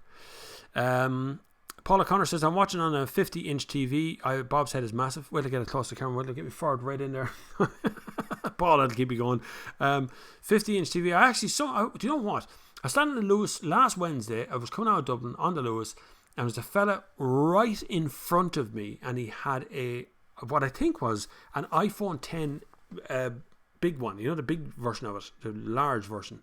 And he was watching myself and Paul McGann reviewing the Mercedes, and it was only when I stuck my head in and went, is that a good video? He realised who I was. But it was funny to see myself on someone else's. I've seen it before, but it's funny to see myself on someone else's device, and you go, who's that voice? Where's that coming from? That looks like a video of mine. Who's after stealing that video? He's just watching your video. It's funny. Rusty Bunt is answering someone else's question. I have always bought cars for cash, short strap this year because I bought an apartment last year, but want to change the i3 this year, considering the car loan for the credit union the first time. Credit unions are brilliant. But there's a big difference now between a credit union today and a credit union 10 years ago. Very different prospects. Credit unions like we used to be. So what happened was you put your money into a credit union. Say you had £1,000 at a credit union. The credit union would usually give you 1.5 times what you had in your account. So they'd give you a loan of £1,500 based on you having £1,000 in your credit union. Some credit unions will give you £2,000. But right now, your account now is locked. You can't get near that £1,000 you had in the credit union. So you had to pay them back and make regular payments to them to get access to more money. So it was a very clever way. It meant that the credit union got to hold on to your cash, but they could lend you more. And you were officially a shareholder in the credit union, local credit union. But the Bank of Ireland, the Central Bank of Ireland, has destroyed the idea of credit union. They've all been bought up by vulture funds in various ways or other.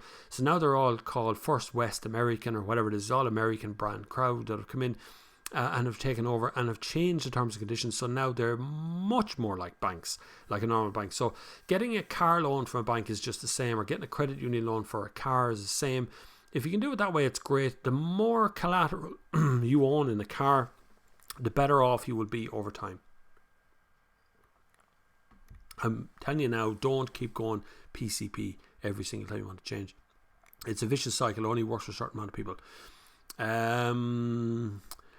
It's all in the UK, but I think not in Ireland. The A-Class Saloon is not. I did drive an A-Class Saloon though at some point. Did I not do a review of an A-Class? I did a review of an A-Class. I know that. Hi, Bob, says John. I'm looking to rent a Ford Mustang when I get to Ireland in August. Do you know of any company there is that I can't find on the internet? No need to extend the Sunday service as I have a day off. Rare on a Sunday. Good man, John. That's the way to have you. You're coming to Ireland in August looking for a Mustang. There is a couple of specialist car companies. A lot of them went in and went out of business very quickly. Very few of them will rent you out a a Mustang while you're in Ireland, because to keep it here for 52 weeks of the year, just to rent it out for 1 week that it's going to be used, is very unusual. So it's very specialist car rental places that would do it, if any of them would actually rent a Mustang. So I doubt it very much. The obvious ones are Avis and all the rest of them. that normally rent out cars, but I doubt it very much. You'd have to know somebody who knows somebody to get a Mustang for the buzz. Anthony Foley says, in the Leon brochure, the DSG is more economical amount. Don't ignore them brochures. They're not worth the paper they're written on. Most of those brochures will give you the ideal situation for that car. So under totally ideal, perfect, normal circumstances, you will get some sort of fuel economy from it, but for the most part, you probably won't get what it says in the manual anyway. That's why I tend to quote what's on the dashboard in front of me over the week, given on my experience of driving that kind of kilometres, how much the fuel tank has gone down and so on. So there is a little bit of messing around, I suppose, to do on fudging the numbers, we'll call it, for car companies. But generally speaking, for a manual, depending on how you drive it. See, the thing is, the automatic is set up in such a way that no matter how you drive it, you will get a certain fuel economy from it. With manual, if you're very clever with those out gear changes, you will get very good fuel economy, and I'm talking about maybe 2 or 3 litres per 100 kilometres in the difference. It can be quite a lot. Jerry's DIY has popped in and says, Jerry's DIY is a big channel as well. You should click over there to Jerry. He does very cool things with paraffin heaters and waste oil burners and things. Anyway, he says, hi Bob, you make this live stream crack look easy. Extremely well done. Love your channel. Cheers, Jerry. Thanks, Jerry. Very good to have you in. Nice to have your comments on board. Like I said, Jerry does. We're supposed to hook up at some point and do a video in the future. We will at some point. If the two of us ever get around to figuring out what we're going to do, we'll do something. Hi Bob, what's your thoughts on a Jag XF 2011 model 3-litre diesel full service history? Very good, great engine in that. Just check the electrics. Jag electrics, as with Land Rover, Range Rover electrics, they are problematic, and there is a lot of electrics in a Jaguar XF. Even the bloody gear change knob thing is electric. It pops up on the dashboard, as are all of the air vents that turn over and all that sort of stuff. They're very, very cool cars. Something totally different on the roads. When you're pottering about the place, you don't often see that many Jags around with you, and you get to say the thing that Clarkson does. I've forgotten my wallet, so just get the keys. It's a Jag. You get to say that sort of stuff, so it's pretty cool. But a 3-litre diesel is a bulletproof engine once it's serviced properly, once the service history is actually correct. Check when it had a last service. Look at the mileage between the last service and the current mileage on the dashboard. You should see whether you're closer to a service again or not, and make sure you get a proper check done and a history check done. Make sure it includes an insurance check that has been written off in any country in its lifetime, and that no finance is outstanding on the car, because even if there's finance outstanding, if someone's selling it to you, go, well, I'm using the money to pay off the finance. The car is not his to sell. Just remember that. Toyota is still a bit with old entertainment, but that's because it works. The infotainment in the Toyotas, it works. They don't want to put anything in that's going to break. That's why they always go with stuff that actually works. That's how Toyota have this legendary reliability thing going on. They never put a whole lot into them in the first place, so not that much goes wrong with them. But their engines are pretty bulletproof. Toyota do, and still do. They're still one of the only car manufacturers that do it. It's called a non-interference engine. So pistons inside the engine come up and get very close to the piston, the top of the engine. So when you're looking at the top of the engine, the big metal thing over the top, that's where the pistons are going up and down. So when a piston comes all the way up and compression happens and the explosion happens at the top and push the piston down, that's deadly.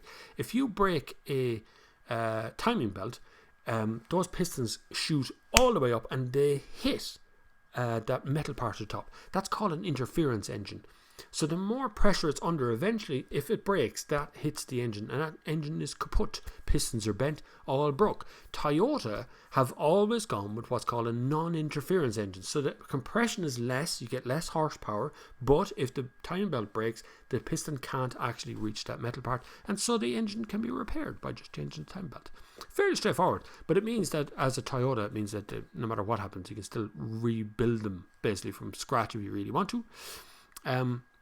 And that was the basic idea of a very cheap way of keeping non-interference engines in Toyotas, whereas everyone else, including Nissan, wanted more horsepower, and so they put interference engines in them, which means that when it breaks, the piston can come out through the top of the bonnet if you really want to try hard enough.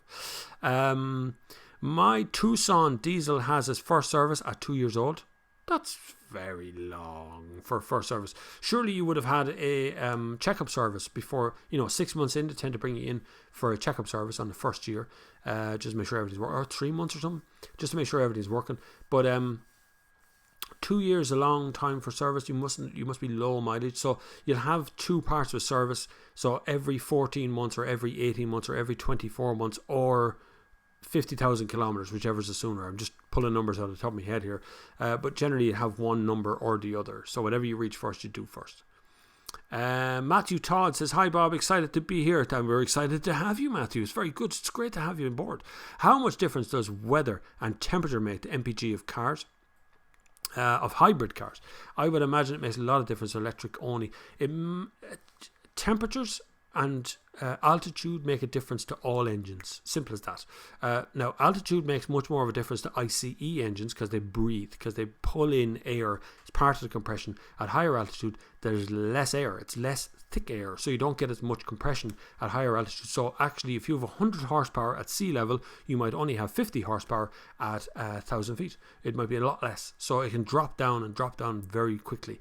Hybrid cars, electric cars, are much more offset by temperature. So very low temperature doesn't do well. Very high temperature doesn't do well either, because the battery has to cool itself. So your range gets dropped on both ends. So it does make a big difference temperature-wise as weather changes with temperature. But rain or none, that kind of weather makes a difference. Wind would obviously make a difference. Wind resistance in a car is going to make a difference. So it all adds up one way or the other. But when it comes to other stuff like altitude, it really is only ICE engines that have a problem with altitude. What is the NCT? Says Computer Bob 06. The NCT is the national car test in Ireland. You will, if you're in Europe, you've got a version in your country at some point or another. It might not be called NCT. It could be called something else. It's MOT in England, for instance, which is that's not the same as the NCT, though. It's a different prospect. MOT is a different deal altogether.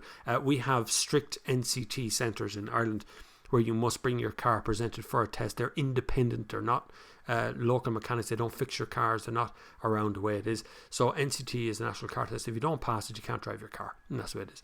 Pete from Coventry says he loves the accent and really wants me to say the word potato.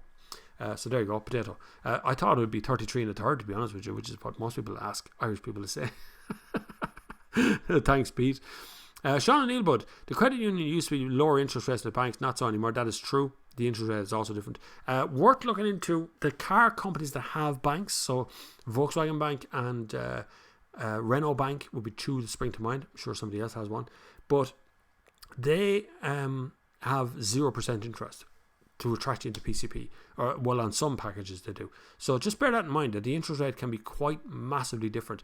But I have been brought up, I am old enough, and I am an old man now at this stage compared to some of you to listen to this thing and watch this thing on a Sunday or watch my videos. But as an old man, I can definitely point out to you that you are better off buying a car for cash. If you can't afford it, then don't buy it. That's the best way to do it. And for God's sake, will you all start using cash again a little bit? Just bear in mind that, you're all going tap, tap, tap, tap, tap at your cars and you have no idea how much you're spending. What's wrong with you people? Are you crazy? Do you have that much money in the bloody credit union or in the banks that you can just keep tap, tap, tapping for $3.50 for a coffee and €8 for a sandwich and all this crap? You're crazy to be paying that kind of money. It's all very expensive these days. Sean and Nebo says, Pete, just give yourself a slap on the back of the head. I don't mind saying potato. Sure, it's just a word. Like, who cares?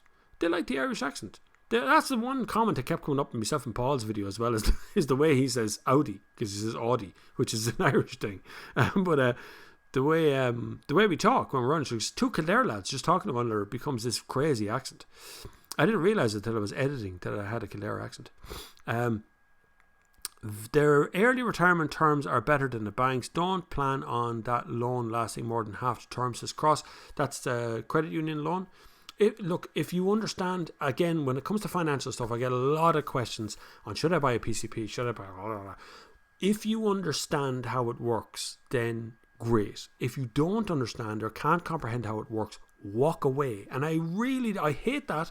I hate when someone thinks I'm not being serious. I am deadly serious. If you don't understand it, walk away, become an expert, talk to experts, understand what you're getting yourself into. Because the decisions you make on a financial arrangement with a bank, credit union, or a car company is going to hang over you for at least 5 years. 3 to 5 years. And even at the end of the 5 years, if you have messed up along the way, it is going to be a ferocious burden to get out of it again. And this applies in any country in the world, not just Ireland, but particularly Irish people who seem to be just going, yeah, PCP, deadly, yeah, here's 10 grand, give me the car. And then in 3 years' time, they wonder why they can't get the money back out of it. In reference to Cross's comment on early repayment, means some banks, when you take out a loan over 4 years or over 3 years for a car, some of them will have a system whereby if you pay that loan off early, supposing you won the lotto or you saved enough money to make a payment of 2,000 off the end of the loan and it clears your loan, some of them will penalise you for paying the loan early. You'll be forced to pay all the interest back as well.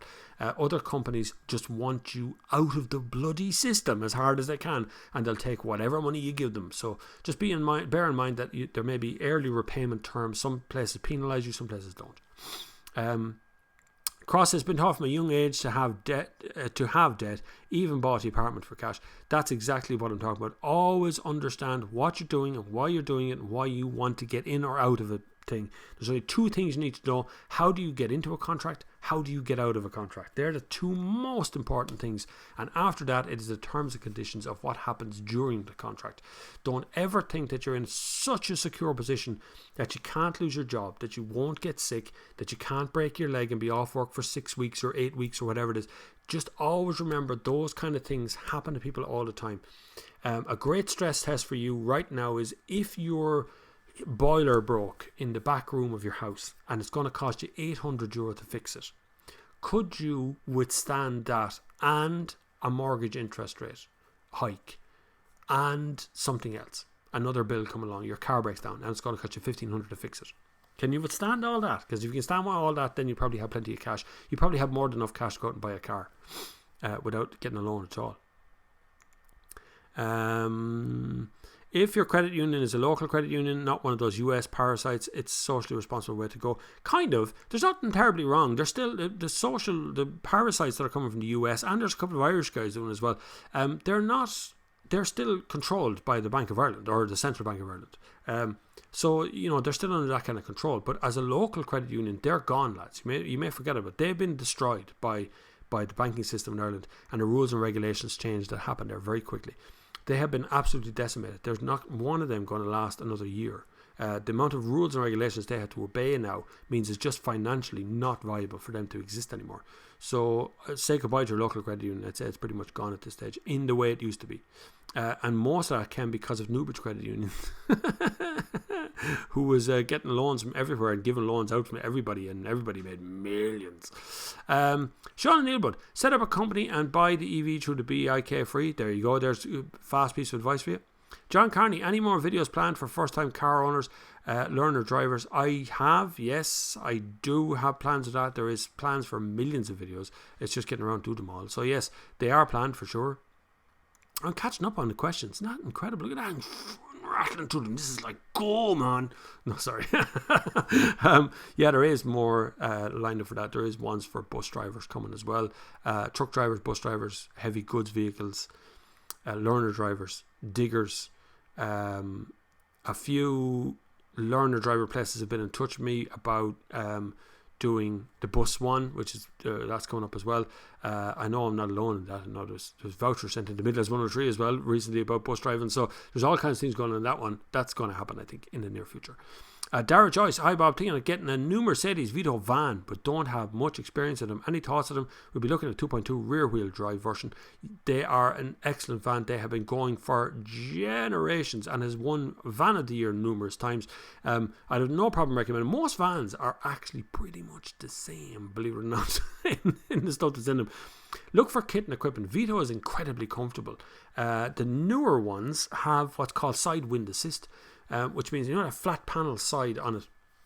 When you're driving along the motorway and you get a gust of wind that comes at you on the side, it rocks the whole van over. They've actually got an assistance system in it that will stabilise the van in that situation and apply brakes to different corners and things. Very clever. I'm not a real big van reviewer. There's better than me for sure at reviewing vans, far more experienced than me at reviewing vans, but Vito van always comes in as top along with the Crafter, which would be the second one. The Vito engine is a good one though, and will last a good long time. Tough car, definitely a big tough van. Rear wheel drive is fine, no problem with that. Bit of a pain in the hole if you live in a cold part of the country, but the only part, because you can end up sliding around on ice when it's empty. You know, they're incredibly easy to drift when they're empty. D with a little line underneath it says, "Hi Bob, would you recommend a good 7-seater car, please? Love your videos." Thanks very much, D. You're very good. 7-seat car, very, very few 7-seat cars left on the market these days. I mean, true 7 seats. Now, I'm talking about 7 seats that 7 adults in a car could happily go to Cork and back in. The only ones that be still hanging about at the top end of the market would be the Ford Galaxy, for sure. It is probably the king still of that segment. Not sure if Volkswagen still do the Charan or the Seat do the Alhambra. If you can pick up one of those two, the Alhambra was my favourite actually, because it's really reasonable priced, but you're getting all the Volkswagen parts bin stuff. Not sure they still make them as new cars. You pick one up used. As 7 seats go, I had the Volvo XC90 recently, the T8 one, the petrol one, or hybrid one, PHEV. Brilliant car, has 7 seats, but you're not going to get reasonably sized adults into the back of that. As big as the car is, it still feels quite cramped down the back. 7 seats is a problem, and always has been a problem for car companies, because the best way out of it, honest to God, the best way out of it is to buy a van. If you can buy a Volkswagen Caravelle with the 9 seats and that, you're going to get a really decent 7-seat car with gigantic boot. So that's the best way of it. One of my neighbours around here has 6 kids and the husband and wife, and he bought a Hyundai. What's that van that Hyundai make that is a passenger van? That thing. Bought one of them. They're the best kind of 7-seat vehicles. I know it may seem like a bit of a stretch to go to a van. Renault do a Traffic as well. There's a few out there, looks like minibuses, but is the best by far. As 7-seat vehicles go, vans are far more capable of doing it than any of the cars. Dead honest. Eric Watford says, "I get a video from the Skoda dealer when it's service showing brake, suspension, pump, sumps. Should be no reason NCT process is not the same." Absolutely, yeah, I agree with you. I think the NCT should be open and transparent, and this is my problem with NCT. This is what I think you people are completely missing the point on, is that I appreciate what NCT does. The NCT keeps the rat boxes off the road that I grew up with. These guys are driving around with spongy brakes and you know, crashing and having no seatbelts in the car, no seatbelts in the back. The NCT just kind of killed that overnight. In a period of 3 or 4 years, all those cars just disappeared. But right now, the NCT is something you must take.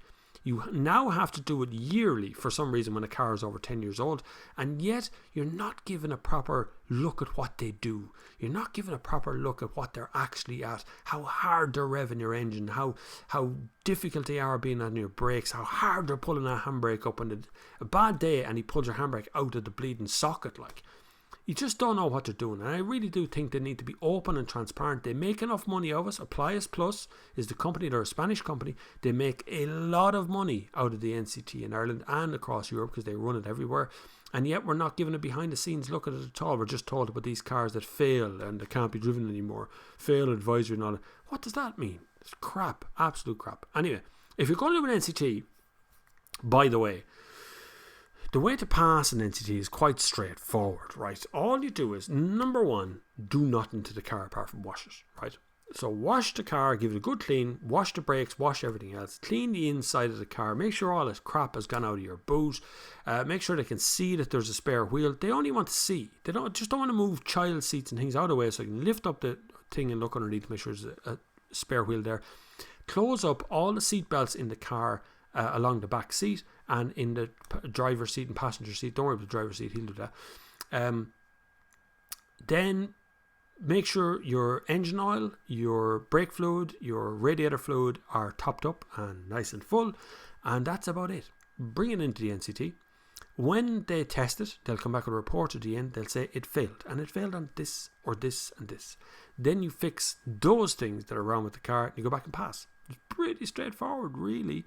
It's not that hard. I know people are out there spending 2, 3, 4, 500 euro on a car before the NCT just to pass the NCT. Then they go to the NCT and fail anyway.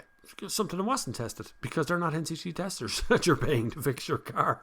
So don't do anything unless you actually know something's really wrong with the car. Then go and fix that. But don't be going off and doing pre-NCT checks. Now that's just catch penny stuff. Sorry, dealerships. I know some of you out there make money out of the pre-NCT checks, but not on this show. You don't.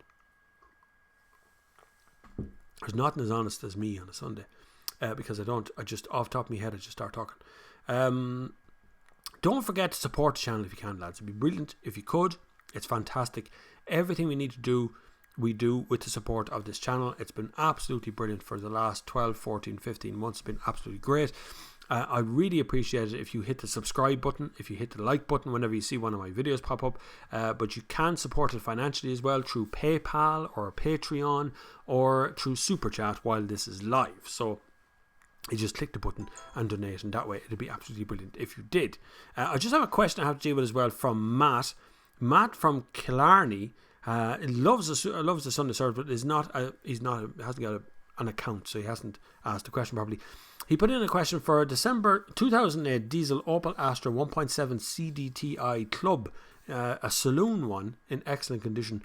He put in a new clutch and a flywheel as just fitted and the NCT for the next 11 months. He loves the car, especially long journeys from Kerry to Dublin on the M7, and it's a miser on diesel. He'd like to know what the car is worth, what it would look in if he was trading it in. 180,000 miles on the clock, but runs like new. I know it's over 10 years old now, Bob, but again, it's a lovely show. Okay, so Martin, just to answer that question real quick, Martin, definitely just hold on to the car. Just hold on to it. You sound like you love the car for a start. And secondly, it's not worth much. However good it runs, however well it looks, whatever it is, it's still over a 10-year-old car. It's not going to be worth more than $3,000, maybe $2,000 if you're lucky. So my advice to you is drive it till it breaks. Drive it till it's not drivable anymore. Because right now, if you trade it in, you're going to have to buy into something that's much more modern diesel and won't put up the punishment you're giving that car up and down the M7. You're better off sticking with the car you have. And I know that's probably not the question you wanted to know, but it's great of you to mention you've passed my name on to RTE. And I have to give a shout out to another woman as well who passed my name on to the BBC. The BBC Radio 4 rang me and asked me for comments, and BBC Radio 2 rang me. And I've been on both shows, so if you've heard me on English radio, thanks for the shout outs. And I'll be on Eco Eye in a couple of weeks' time as well here in Ireland, so that'll be on too. It's a TV show. There's a lot going on at the moment. I'm also doing a series of videos, which I can't talk about them. Can I talk about them? I can't talk about them. But I'm doing a series of videos for the Irish Car of the Year, which I think I can't. I'm not sure if I can talk about it or not. But we filmed 1 or 2 now. 1, 2. On the Volvo thing. Really classy videos. Looks really well. They're very nice. We could not hear on YouTube, and I think they're going to be used on TV ads as well. I'm not too sure. We'll see how that goes. Not too worried about that one. Where was I? Paul, no, that's not it. Dara Joyce, there's Dara Joyce. I recognise that one. We're on the way there. I get a video from the Skoda. There's the video from the Skoda one. Okay, so Paul Hickey. Hi Bob, watched a review of the new Honda CR-V hybrid and it looks good. I think the hybrid motor is assisting all the time and comes with lithium-ion batteries, not like Toyota. You're right, it does. It hybrid assists all of the time as far as I'm aware. The problem is this is Honda doing what Honda does. I have a problem with Honda and their interiors is my problem more than the car. The car seems to work fine, and the car itself, all the Honda cars are really nice and nice to use and lovely places to drive, and they look pretty good. But the infotainment system is horrendous. I mean, horrendous. In 2019, I can't understand someone putting in something that bad. It's terrible. But it does have Apple CarPlay, and it does have the Google Android one, the Google CarPlay one. So you can make it a different interface if you want. But if you don't want to use that, the actual Honda one is horrible. So that's just it. But the hybrid one does actually look good. I'll be driving it later on in the year. I couldn't get to the bloody launch of it the other day. I was up to my neck and stuff. Last Wednesday was launched here in Ireland, so I couldn't even get to drive it yet. So I will be in touch with Honda Ireland to get a go of the CR-V hybrid when I can. Indo Joel says physical cash is being phased out on the sly. It's not even sly anymore. They are literally phasing it out. They've even created online banks, which I see people signing up to now, whereby there is no cash. You sign up, you get your card, you use your phone to do your transactions and things. The problem I have is if you have €1,000 in the bank and you're wandering around every day, tap, tap, tap, and tap, tap, tap, tap, tap, tap, at what point do you realise, I don't know how much I've spent today? That's what's happening right now. You've no idea. But if I go out with €1,000 in my pocket, which is a lot of money, I know to have in your pocket, but if I go out with €1,000, I know exactly to the cent how much I'm being spent all day long, how much I'm tapping and handing over. I couldn't tell you. It's just craziness, this idea that you just tap everything you want on a card and not even think about how much things are. And now I see shops are going, do you want a receipt? Of course I bloody want a receipt. I want to know how much I just spent. So, yeah, I think physical cash is definitely, you need to keep an eye on it. It's going to be gone. Next 10 years, we'll see physical cash die out. But we can stop that. That's a rot. That the government have become very, very clever. Not just our government, all governments have become really clever at slowly, dragging little rights and regulations away. You watch how many of these regulations are being brought in now to govern what you're doing under safety. It's safer if we don't let them drive on their own.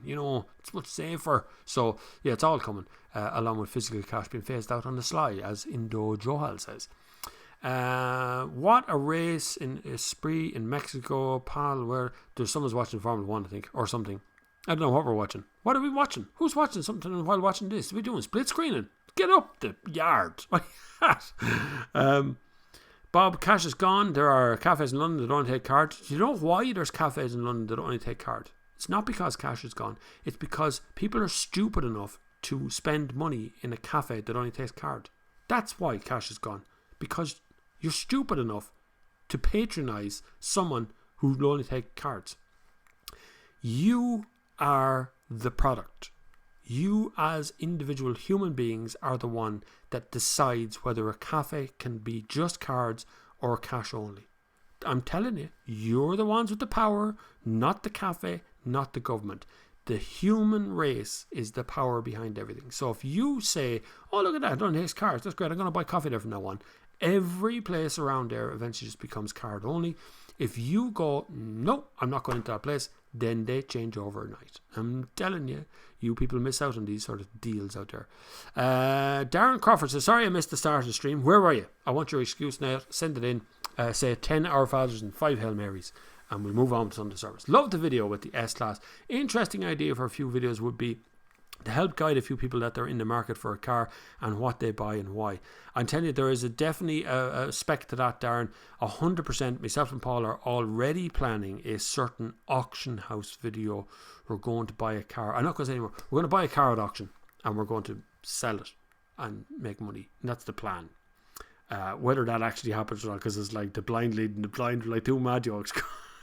Going around the place. We go to an auction, we buy a car or something, we'll sell it or do something with it. So that's definitely how to buy a car, how to get it. But it does seriously involve the cash flow, cash transaction stuff. It's very important that you keep an eye on your cash, guys. But at the same time, you can still support this channel. It'd be brilliant if you could. Buy PayPal, buy electric models, buy Super Chat, or any way you can. It's always appreciated. And it's really necessary to keep the channel going, to be honest with you, because the expansion at the moment is great, but YouTube is not exactly forthcoming with money all that much. Brian O'Donnell, what's your thoughts on the Opel Mokka 1.4 or 1.6? Mokka is actually quite a nice looking car, but somehow it's deceptive. It looks like a big car, but it's not really that big on the inside. Nice car though, looks really good. If you particularly buy the right spec, it has that nice kind of pointy nose and a kind of wider rear end, sort of a wedge shaped car, which is kind of cool. I like that. But if you can get the 1.6, go for that. The 1.4 is a bit mushy, I suppose. 1.6 is a bit of a better engine in it. I didn't find it terribly comfortable, and I'm not a big fan of Opel's center console dash. It's very busy. There's a lot of buttons and things there that keep you distracted and stuff, but I didn't find them that comfortable. I find getting a seating position in Opel has always been a problem for me, so much so that Opel don't really offer me cars that much. I get them when I ring them up. When I ring them up for them, I get them, but they don't actually just ring me and go, do you want to drive a car? Because they know I'm going to go, this is not uncomfortable. I don't like that thing. Sean Lebo says, "We need a 7-seater. Try the NHS vasectomy." That's not really helpful now, is it? If someone already has 4 kids. See, the problem is, if you have 2 kids around the same age, all of the seats are gone in the back seat. I have 2 kids that aren't far off. They're 13 months or something between 2 of them. So when the 2 of them were smaller and had the full-size child seats in the back, there was a problem because nothing fits between them in most of the cars. So when you have 3 kids, you have to buy a 7-seat because they don't fit. It's just not broad enough anymore to fit 3 kids in the single row in the back. When they get the bigger child seats, or when they get the more flatter child seats, they will start to fit. Then you can start changing your cars around smaller ones. But generally, when the kids are quite small, you're screwed. You kind of have to go 7 seats, no choice. Andy McPhee says, Mercedes-Benz has had that hateful crosswind assist as standard on all UK market model Sprinters from 2014. Faced it to the last generation. I hate it. You hate it because you're a bus driver. That's why you hate it, because you know what you're doing. But generally, delivery van drivers haven't a clue what they're doing. They're just given a car, and that's it. Sean Lebo says, overnight in a period of 3 to 4 years, I'm pretty sure Ireland is the only place with such a sentence that could be constructed. I don't know what that means. Martin P says, Bob, super show. Thanks very much. RTE should offer you your own show. They haven't, but they can. My question to you is, December 2008, diesel Opel Astra 1.7 CD. Martin, are you Martin from Martin the email? Martin, I just answered the question to you 10 seconds ago. Is that you? Good to have you here, Martin. Well done. And thanks for the RTE plug. That is you. It is your same 1.7 CDTI, 180,000 miles. Hold on to it. There's no good selling price for that. It'll only be worth what someone's willing to pay for it. At that kind of mileage, so 180,000 miles, not kilometres, you're at the top end of that car. There is nowhere for that car to go. I would suggest no one's going to pay much more than 2.5 grand for that on a private sale. You're going to get less as a trade-in if anybody even wants it as a trade-in. You're going to be very lucky to get a sale in that car at all. If I could advise you at all, I would say hold on to it till it arse falls out of it, because if it's that good, you're never going to see the value back from it. D says, thank you for your help, Bob. No problem. I have a Seat Ibiza 172, no space in it. That's true, it's pretty small, right? For the kids, I'm looking at a 7-seater. I do love the Seat Tarraco. Seat Tarraco is a lovely car. Now, I haven't driven it here in Ireland. I've driven it internationally in Spain, where the roads are basically made of glass. But I haven't driven it here in Ireland. I am booked in to drive it soon. I had a poke about in one the other day up in Dublin. Seemed very nice, very stylish, really stylish. And I would actually say more stylish than the Skoda equivalent, which would be an unusual move for me. But it's very, very pretty car. Seat Tarraco is probably my pick of the year so far when it comes to 7 seats. But it is the 2 seats in the back is not for long range adult use. I would say you'd get 2 kids in there comfortably every day, or you're bringing the kids home from school and the friends want to come with them. You're going to be able to pop up those 2 seats, and you still end up with a pretty decent sized boot, and reasonably priced as well. So I've nothing bad to say against Tarraco yet until I get to drive it long term, for the week in Ireland, which will be very shortly, I think. Kieran Spate says, a 2006 S-Class worth it with nearly €2,000 tax. Great car, but the old ones are cheap because of tax. Yeah, the problem is, look, tax is tax. You have to pay tax. You have to pay car tax. You have no choice. It's a law. It's a legal requirement here. You decide you're going to buy something from 2009 and compromise on the car you want because it's got lower price of tax, or you buy what you actually want to drive and hang the tax. It's up to you. Whatever you want to do. Like Paul's in an S-Class, a long wheelbase limousine S-Class with a 3-litre TDI engine in it, and has swivelly screens, leather seats, leather interior, really comfy. It's all electric, self-leveling adjustments, rear window blinds, all sorts of stuff that you just can't get in a car for that kind of money in 2006. So, tax is a small thing.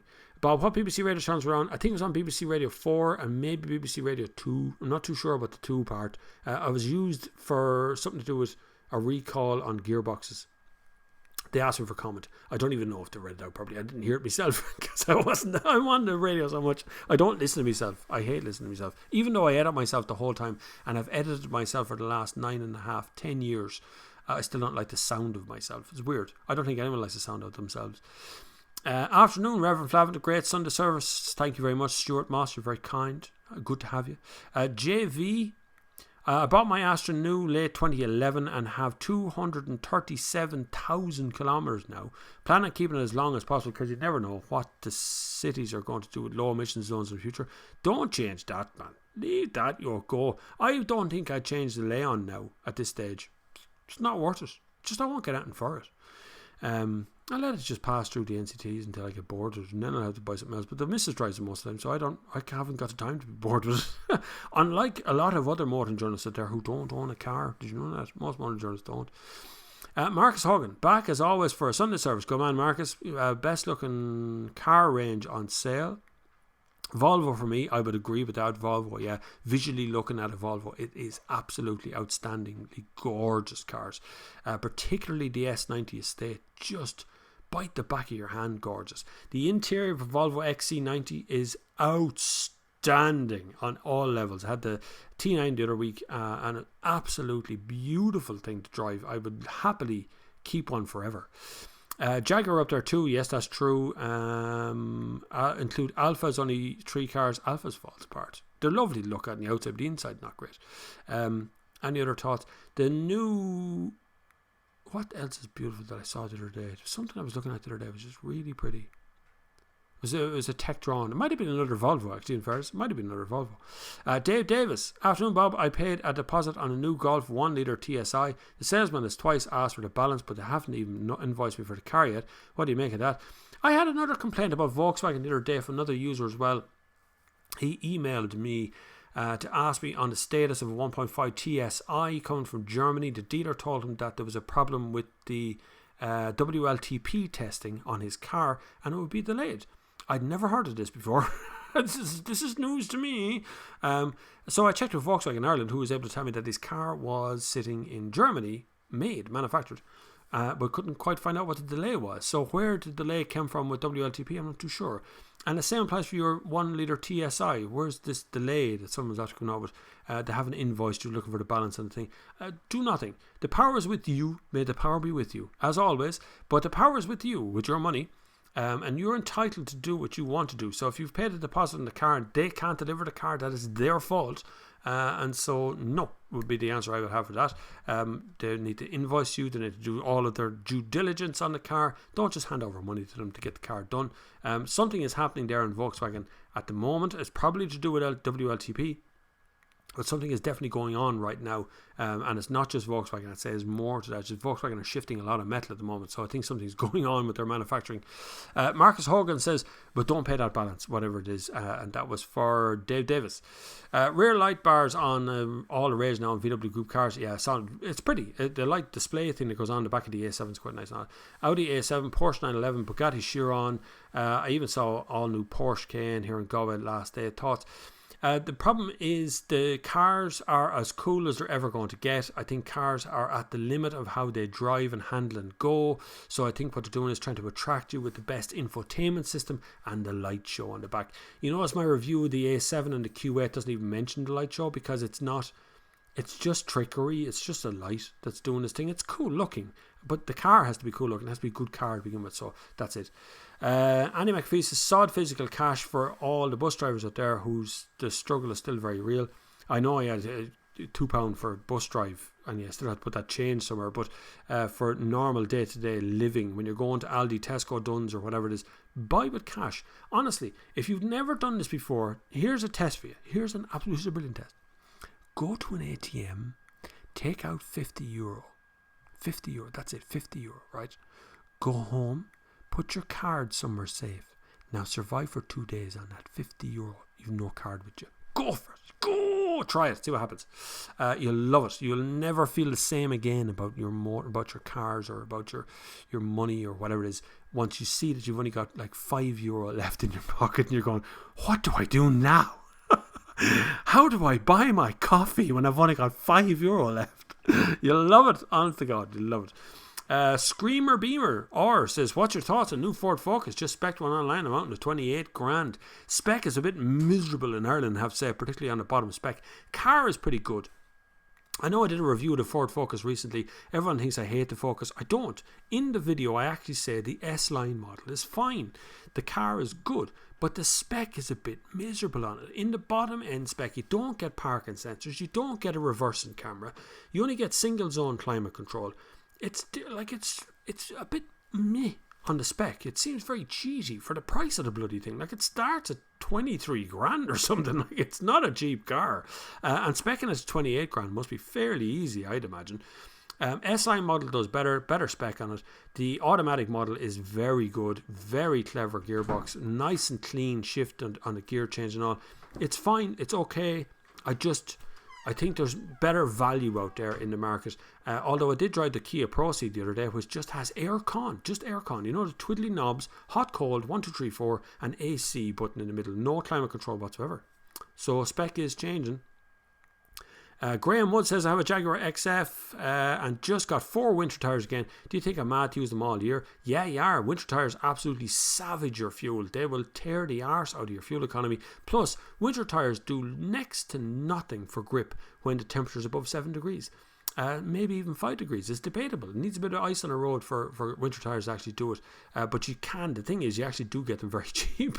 I knew a guy who lived in New Zealand where it never froze and he drove on proper winter knobbly tyres in his Subaru. The noise of them made this funny sound as he drove along the road. But they're dirt cheap. Cost them nothing. So there's plenty of options out there for it. But fuel economy wise, if you're driving a lot of miles, you'll find a much better fuel economy on driving on either all season or summer tyres, and then change over to winter tyres when it gets cold. Andy Tierney says, have been at Goodwood Festival of Speed. I have, Andy, on a number of occasions. One of the best events in Europe, possibly the world. He has a media press pass, so you should be having a best time of your life. But listen, don't get hung up. Tell you what. So Goodwood kind of divides in two. There's a track in the centre, the hill it's called. The track in the middle of it. Around the outside of the track is where all of the media passes gets you. So if you're there with Ford or you're there with Volkswagen or whoever you're there with, you go down to their little tent and you hang about. Last time I was there, I was with the old Stig, him and Ken Block. I had lunch with those two. We were chatting away and talking. Nice guys. I was with Ford and we're having best crack down there. But the best real crack is actually over on the stands with the general public. It's good crack over there. And there's lots of food and entertainment. Get off away from the track. Don't worry about what's driving up and down the hill. That does that all day. Get off the track and go out and have a look at what's happening around the edge of the track. It's the best part of it all is touring the whole thing. Bring comfy shoes. Bring a rain jacket, don't bring an umbrella, bring a camera with you that can do video and pictures and a bottle of water and get out there and go and see everything around the place. Make sure you look at all the classic car stuff over by the big house, and about 3 o'clock in the afternoon the red arrows pass over the house, and if you're standing in the middle of the house looking straight up, they pass right over the top of the house. It's the coolest view of the world. Brilliant. But you need the media pass to get in there. There's a press room in there as well, by the way, in the big house. Lovely press room, Wi-Fi and tea and coffee and all. Look for the press room. Senior media now. Welcome to the world of media. Well done. Aaron Bell says, tell me to go away and study. Aaron, go away and study. Do what you're told now. Quick. Go up there. Get your books out. Do your studying. Don't have me tell you again. Thanks, Bob. Appreciate the advice. The salesman in the car says the car is there. The salesman says the car is there at the dealers. If it's there at the dealers, go down and get the thing. Be great. But don't be handing over money for cars that isn't in the dealership. Russ says, I've never get to see what my rear lights are doing, so don't care as long as they're legal. That's exactly what I'm talking about. The rear light show that Audi put on when you start the car is for everyone else except for the driver. And it's a lot of walking. There is, yeah. Be prepared for an awful lot of walking. But it's worth it. Honest to God, you'll do it once and you'll never want to go back to any other show again once you've done the Goodwood Festival of Speed. It's brilliant. It's probably gone a bit more commercial now than it was when I did it maybe 3-4 years ago. I've been there I think 4 times, but it's brilliant. Absolutely brilliant. You will need the bottle of water. You will need a bottle of sun cream or something on you as well, because it can get very sunny and very hot there. If you get a chance, sometimes if you're clever, I did it a couple of times. I actually drove it. The stunt drivers for Top Gear, they do the live show stunt drivers. It's called Paul Swift is the name of the company, but I drove one of the stunt drivers who drove a Ford GT 2000 up the hill. If you go down where the start line is and hang out there, sometimes you can get a ride in the cars if you're clever. Darren Liggett, if you know him. I do know Darren. Yes, Darren does in Northern Ireland. He's one of our Northern Ireland branch people. Darren is a good guy. Darren's a very good guy. He'll be covering as well. So keep in with Darren up there, and they'll have great crack. But Goodwood Festival Speed is brilliant. Highly recommend Goodwood. If you've never been to any sort of external car shows, it's brilliant. It is all about the car and nothing about the sales. Nobody gives it about selling, although all the car companies do bring along stuff. One of the coolest ones was the Audi stand, which I thought was really cool one year. The whole stand was white, and they brought 19 or 20 cars, and every one of them was white, exactly the same colour as the stand. It was just the coolest thing. From a distance, all you could see was wheels. It was cool. Russ says, also love to try the Goodwood Revival and the period costume and all-time fun. That looks like fun. I've never been to that now. Could be good. Yeah, that could be good, alright. Anyway, we are 10 minutes overdue. Look at the time. It has flown by. Another 2 hours has gone by on this beautiful Sunday. I will be having a quick look at BBC Top Gear tonight. Just out of pig iron, just to see what it looks like. So if you're on, I will maybe tweet or something watching. I don't know. I don't really do that second screeny stuff. But I am on Twitter. I am on Instagram. Instagram is probably the best way of getting hold of me. You can always email me, bobflav@thenextgear.com if you want to. You can always donate and keep this channel absolutely free for as long as you can. Check in again with Paul McGann, and we're going to have more videos coming there in the near future. And hopefully you've enjoyed your time here on the Sunday service. But thank you very, very much for watching. And until the next time, I will see you on the far side.